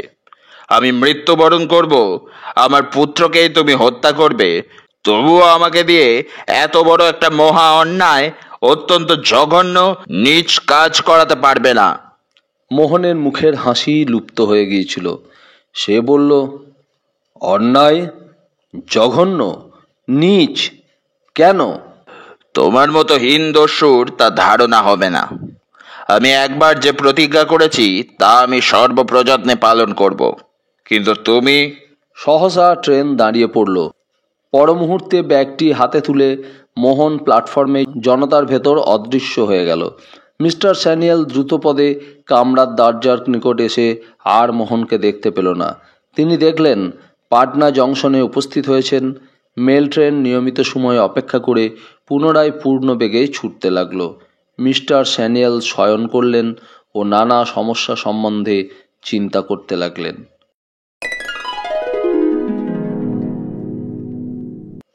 তৃতীয় দিন সকালে দার্জিলিংয়ে উপস্থিত হয়ে মিস্টার স্যানিয়েল অ্যাসিস্ট্যান্ট কমিশনারের কোয়ার্টারে উপস্থিত হয়ে নিজের নাম লেখা কার্ডখানি চাপরাশির দ্বারা ভেতরে পাঠিয়ে দিলেন। মিস্টার স্যানিয়েল গতকাল প্রভাতে কলকাতায় পৌঁছে ইন্সপেক্টর জেনারেলের সঙ্গে সাক্ষাৎ করে কার্যে ইস্তফাপত্র দাখিল করেন। তাঁকে চাকরি ত্যাগ না করার জন্য বিশেষভাবে অনুরোধ করায় তিনি বললেন, আমি আমার কর্তব্যের প্রতি, বিবেকের প্রতি বিশ্বাসঘাতক হতে পারবো না। ইন্সপেক্টর জেনারেল জিজ্ঞেস করেন, এমন কি কোনো কথা আছে যা আপনি আপনার পুত্র উদ্ধার হবার পূর্বে প্রকাশ করতে পারেন না? মিস্টার স্যানিয়েল তা স্বীকার করল। ইন্সপেক্টর জেনারেল তাঁকে কয়েক মাসের ছুটি নেওয়ার অনুরোধ করলেন। তিনি মিস্টার স্যানিয়েলকে বুঝিয়ে বলেন, যখন আপনার পুত্রকে দস্যুর কবল থেকে উদ্ধার করার পর আপনার আর কোনো কিছু সম্বন্ধেই প্রতিবন্ধক থাকবে না, তখন পেনশন নেওয়ার কিছু সময় পূর্বে আজীবনের চাকরি ত্যাগ করে কেন গুরুতর ভুল করবেন? অবশেষে মিস্টার স্যানিয়েল 6 মাসের ছুটির জন্য দরখাস্ত করলে তা সঙ্গে সঙ্গেই মঞ্জুর হয়ে যায় এবং তিনি গতকাল দার্জিলিং মেলে আরোহণ করেন। তাঁর পুত্র কি করে সুদৃঢ় আবেষ্টনীর ভেতর থেকে অপহৃত হলো তা জানার জন্যই তিনি ছুটে এলেন। অ্যাসিস্ট্যান্ট কমিশনার কার্ড পেয়ে তৎক্ষণাৎ মিস্টার স্যানিয়েলকে ভেতরে আহ্বান করলেন। তিনি অন্দরে গিয়েই শুনতে পেলেন যে বন্ধু ও আত্মীয় কমিশনারের পত্নী তাঁর পুত্রের জন্য ক্রন্দন করছেন। সন্তানহীনা কমিশনার পত্নী যে তাঁর পুত্রকে নিজের পুত্রের মতো ভালোবাসতেন তা মিস্টার স্যানিয়েলের অগোচর ছিল না। তাঁর চক্ষুও অশ্রু সজল হয়ে উঠল। মিস্টার স্যানিয়েলকে মহা সমাদরে আহ্বান করে অ্যাসিস্ট্যান্ট কমিশনার বললেন, এমন অসম্ভব ব্যাপারও যে সম্ভব হতে পারে তা সম্পূর্ণ ধারণাতীত ব্যাপার। বাংলা পুলিশের সকল শক্তি নিয়ে অনুসন্ধান চালিয়েছি, কিন্তু আজ পর্যন্ত কোনো কিনারাই হলো না। কমিশনারের মুখ বিষাদ, ম্লান ও গম্ভীর হয়ে উঠল। মিস্টার স্যানিয়েল জিজ্ঞাসা করলেন, কেশবকে কি দস্যুরা এই কোয়ার্টার থেকেই চুরি করে নিয়ে গেছে? কমিশনার বললেন, কি যে ঘটনা হয়েছে তা বুঝতেও পারা যায়নি। কেশব বিকেলে কমান্ডারের ছেলের সঙ্গে সামনের লনে খেলা করে। সন্ধ্যের সময় শরীর ভালো নেই বলে সামান্য আহার করে, তারপর শয়ন করে। পরদিন প্রাতে নিয়মিত সময়ে তাকে উঠতে না দেখে আমার স্ত্রী তাকে জাগরিত করতে গিয়ে দেখে যে কেশব নেই। কমিশনার পত্নী পর্দার আড়ালে বসে কথাবার্তা শুনছিলেন। তিনি অস্ফুট চিৎকার করে কেঁদে উঠলেন। মিস্টার স্যানিয়েল বললেন, তারপর এখন বিরাটভাবে অনুসন্ধান চালাচ্ছি, কিন্তু কিছুই আর জানতে পারিনি। কমিশনার ক্ষুণ্ণ স্বরে বললেন। মিস্টার স্যানিয়েল কিছুক্ষণ নীরব থেকে বললেন, গেটের পাহারাদার কি বলে? তারা শপথ করে বলে যে কোনো অপরিচিত লোককে হেডকোয়ার্টারের ত্রিসীমানায় দেখেনি। তাছাড়া আমার কোয়ার্টারের চারিদিকে আধ মাইল স্থানের প্রতিটি পথে সঙ্গীন প্রহরা দিবারাত্রি আছে। সুতরাং এমন এক পরিবেষ্টনীর ভেতর থেকে কেশবকে তারা কোন পথে বা উপায়ে চুরি করে নিয়ে যেতে পারে তা আমার ধারণাতীত ব্যাপার। মিস্টার স্যানিয়েল কেশবের শয়নকক্ষ পরিদর্শন করলেন, কোয়ার্টারের চারিদিকে তন্ন তন্ন করে পরীক্ষা করলেন, ফটকের পাহারার বন্দোবস্ত লক্ষ্য করলেন, কিন্তু তিনিও ধারণা করতে পারলেন না এরকম সুদৃঢ় বুদ্ধ থেকে তার পুত্রের অন্তর্ধান সম্ভব হলো কি করে। বহুক্ষণ অনুসন্ধানে অতিবাহিত করে মিস্টার স্যানিয়েল অ্যাসিস্ট্যান্ট পুলিশ কমিশনারকে প্রশ্ন করলেন, সেদিন রাত্রে কোনো ব্যক্তি কি আপনার কোয়ার্টারে এসেছিলেন? অ্যাসিস্ট্যান্ট কমিশনার ক্ষণকাল ভ্রুকুঞ্চিত করে চিন্তিত থেকে বললেন, ওহো হ্যাঁ, এসেছিলেন। ব্যারাকের স্টোর সরবরাহকারী মিস্টার বোসের স্ত্রী আমার স্ত্রীকে অভিনব ধরনের সুটকেস দেখাবার জন্য এসেছিলেন। মিস্টার স্যানিয়েলের মুখ সহসা উজ্জ্বল হয়ে উঠল। তিনি বললেন, তারপর? কমিশনার চিন্তিত মুখে বললেন, সুটকেসগুলো অত্যন্ত বড় ছিল বলে আমার স্ত্রী পছন্দ করেননি। তিনি অনেক চেষ্টা করেছিলেন গছাবার জন্য, কিন্তু পরে মনক্ষুণ্ণ হয়ে ফিরে যান। মিস্টার স্যানিয়েলের মুখ থেকে বের হলো, তিনি ক্ষুণ্ণ হয়ে ফেরেননি, তিনি সফলতার দীপ্তিতে উজ্জ্বল হয়ে ফিরেছিলেন। তার মানে? কমিশনার অধৈর্য স্বরে জিজ্ঞাসা করলেন। মিস্টার স্যানিয়েল এক মুহূর্ত চিন্তা করে বললেন, আসুন আমরা একবার মিস্টার বোসের সঙ্গে দেখা করে আসি। কমিশনার ভ্রু কুঞ্চিত করে বললেন, এমনও সম্ভব হতে পারে? হতে পারে নয়, হয়েছে। আচ্ছা, মিস্টার বোসের পত্নী আর কখনো কোনো জিনিস বিক্রি করতে এখানে এসেছিলেন? কমিশনার চিন্তিত স্বরে বললেন, কই, আমার তো তা স্মরণ হয় না। আচ্ছা, বাড়িতে জিজ্ঞাসা করে দেখি। অ্যাসিস্ট্যান্ট কমিশনার দ্রুত পদে ঘর থেকে বের হয়ে গেলেন। মিস্টার স্যানিয়েল অবসন্ন হৃদয়ে একখানি চেয়ারের ওপর বসে রইলেন। অনতিবিলম্বে কমিশনার এসে বললেন, না, মিস্টার বোসের স্ত্রী এর আগে আর কখনো এখানে আসেননি। তা আমি জানি। ক্লান্ত স্বরে মিস্টার স্যানিয়েল বললেন, তা হোক, আমাদের সন্দেহভঞ্জন করা দরকার। এসো আমরা মিস্টার বোসের সঙ্গে দেখা করে আসি। কমিশনার অধৈর্য হয়ে উঠে দাঁড়ালেন। পরিশেষে প্রকাশ পেল government store supplier mister Bose আজ পর্যন্ত কুমার জীবনযাপন করছেন। তিনি বিয়ে করেননি। মিস্টার স্যানিয়েল গভীরভাবে চিন্তা করতে লাগলেন। ভারতবর্ষের মতো বিশাল দেশের কোন এক নিভৃত গৃহকোণে একটি শিশু বালককে লুকিয়ে রেখেছে তা অনুসন্ধান করে বের করতে শত শত বছর অতিবাহিত হবে, তবু সফলতা আসবে না। কিন্তু কি করে জানতে পারা যাবে দস্যু মোহন কোথায় তাঁর পুত্রকে আবদ্ধ রেখেছে? কমিশনার ঘরে প্রবেশ করে দেখলেন মিস্টার স্যানিয়েল দু চোখ মুদ্রিত করে চিন্তা করছেন। তিনি নিম্নস্বরে আহ্বান করলেন, স্যান্যাল। মিস্টার স্যানিয়েল চক্ষু খুলে বললেন, বলুন। কি স্থির করলে? কিছুই না, কোনো উপায় তো আমি দেখতে পাচ্ছি না। কমিশনার একটি চেয়ারে উপবেশন করে বললেন, আমি জানতে পারলাম যে দস্যুরা ওই দিন যে শেষ ট্রেন দার্জিলিং থেকে ছাড়ে সেই ট্রেনে ওই বৃহৎ সুটকেস নিয়ে দার্জিলিং ত্যাগ করে গেছে। মিস্টার স্যানিয়াল বললেন, আমিও তা জানতে পেরেছি, আর জেনেছি সুটকেসের অধিকারী দুখানা কলকাতার টিকিট কিনেছিল। কমিশনার বললেন, তাহলে এই দাঁড়াচ্ছে যে দস্যুরা কেশবকে নিয়ে কলকাতা গিয়েছে।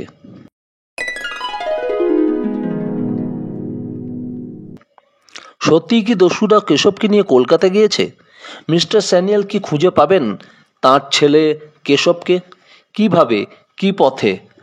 এদিকে মোহন যে দাবি করেছে যে মিস্টার স্যানিয়ালকে তার বিয়ের পৌরোহিত্য করতে হবে, সেটাই বা কতদূর সত্য? এই সকল প্রশ্নের সঠিক উত্তর পেতে আপনাদের অপেক্ষা করতে হবে পরবর্তী পর্ব পর্যন্ত। রমার বিয়ের দ্বিতীয় পর্ব আজ এখানেই শেষ করলাম। পরবর্তী পর্বে আবার দেখা হবে আপনাদের সঙ্গে। সুস্থ থাকবেন, ভালো থাকবেন, আনন্দে থাকবেন আর শুনতে থাকবেন গল্প বাবুর আসর। নমস্কার।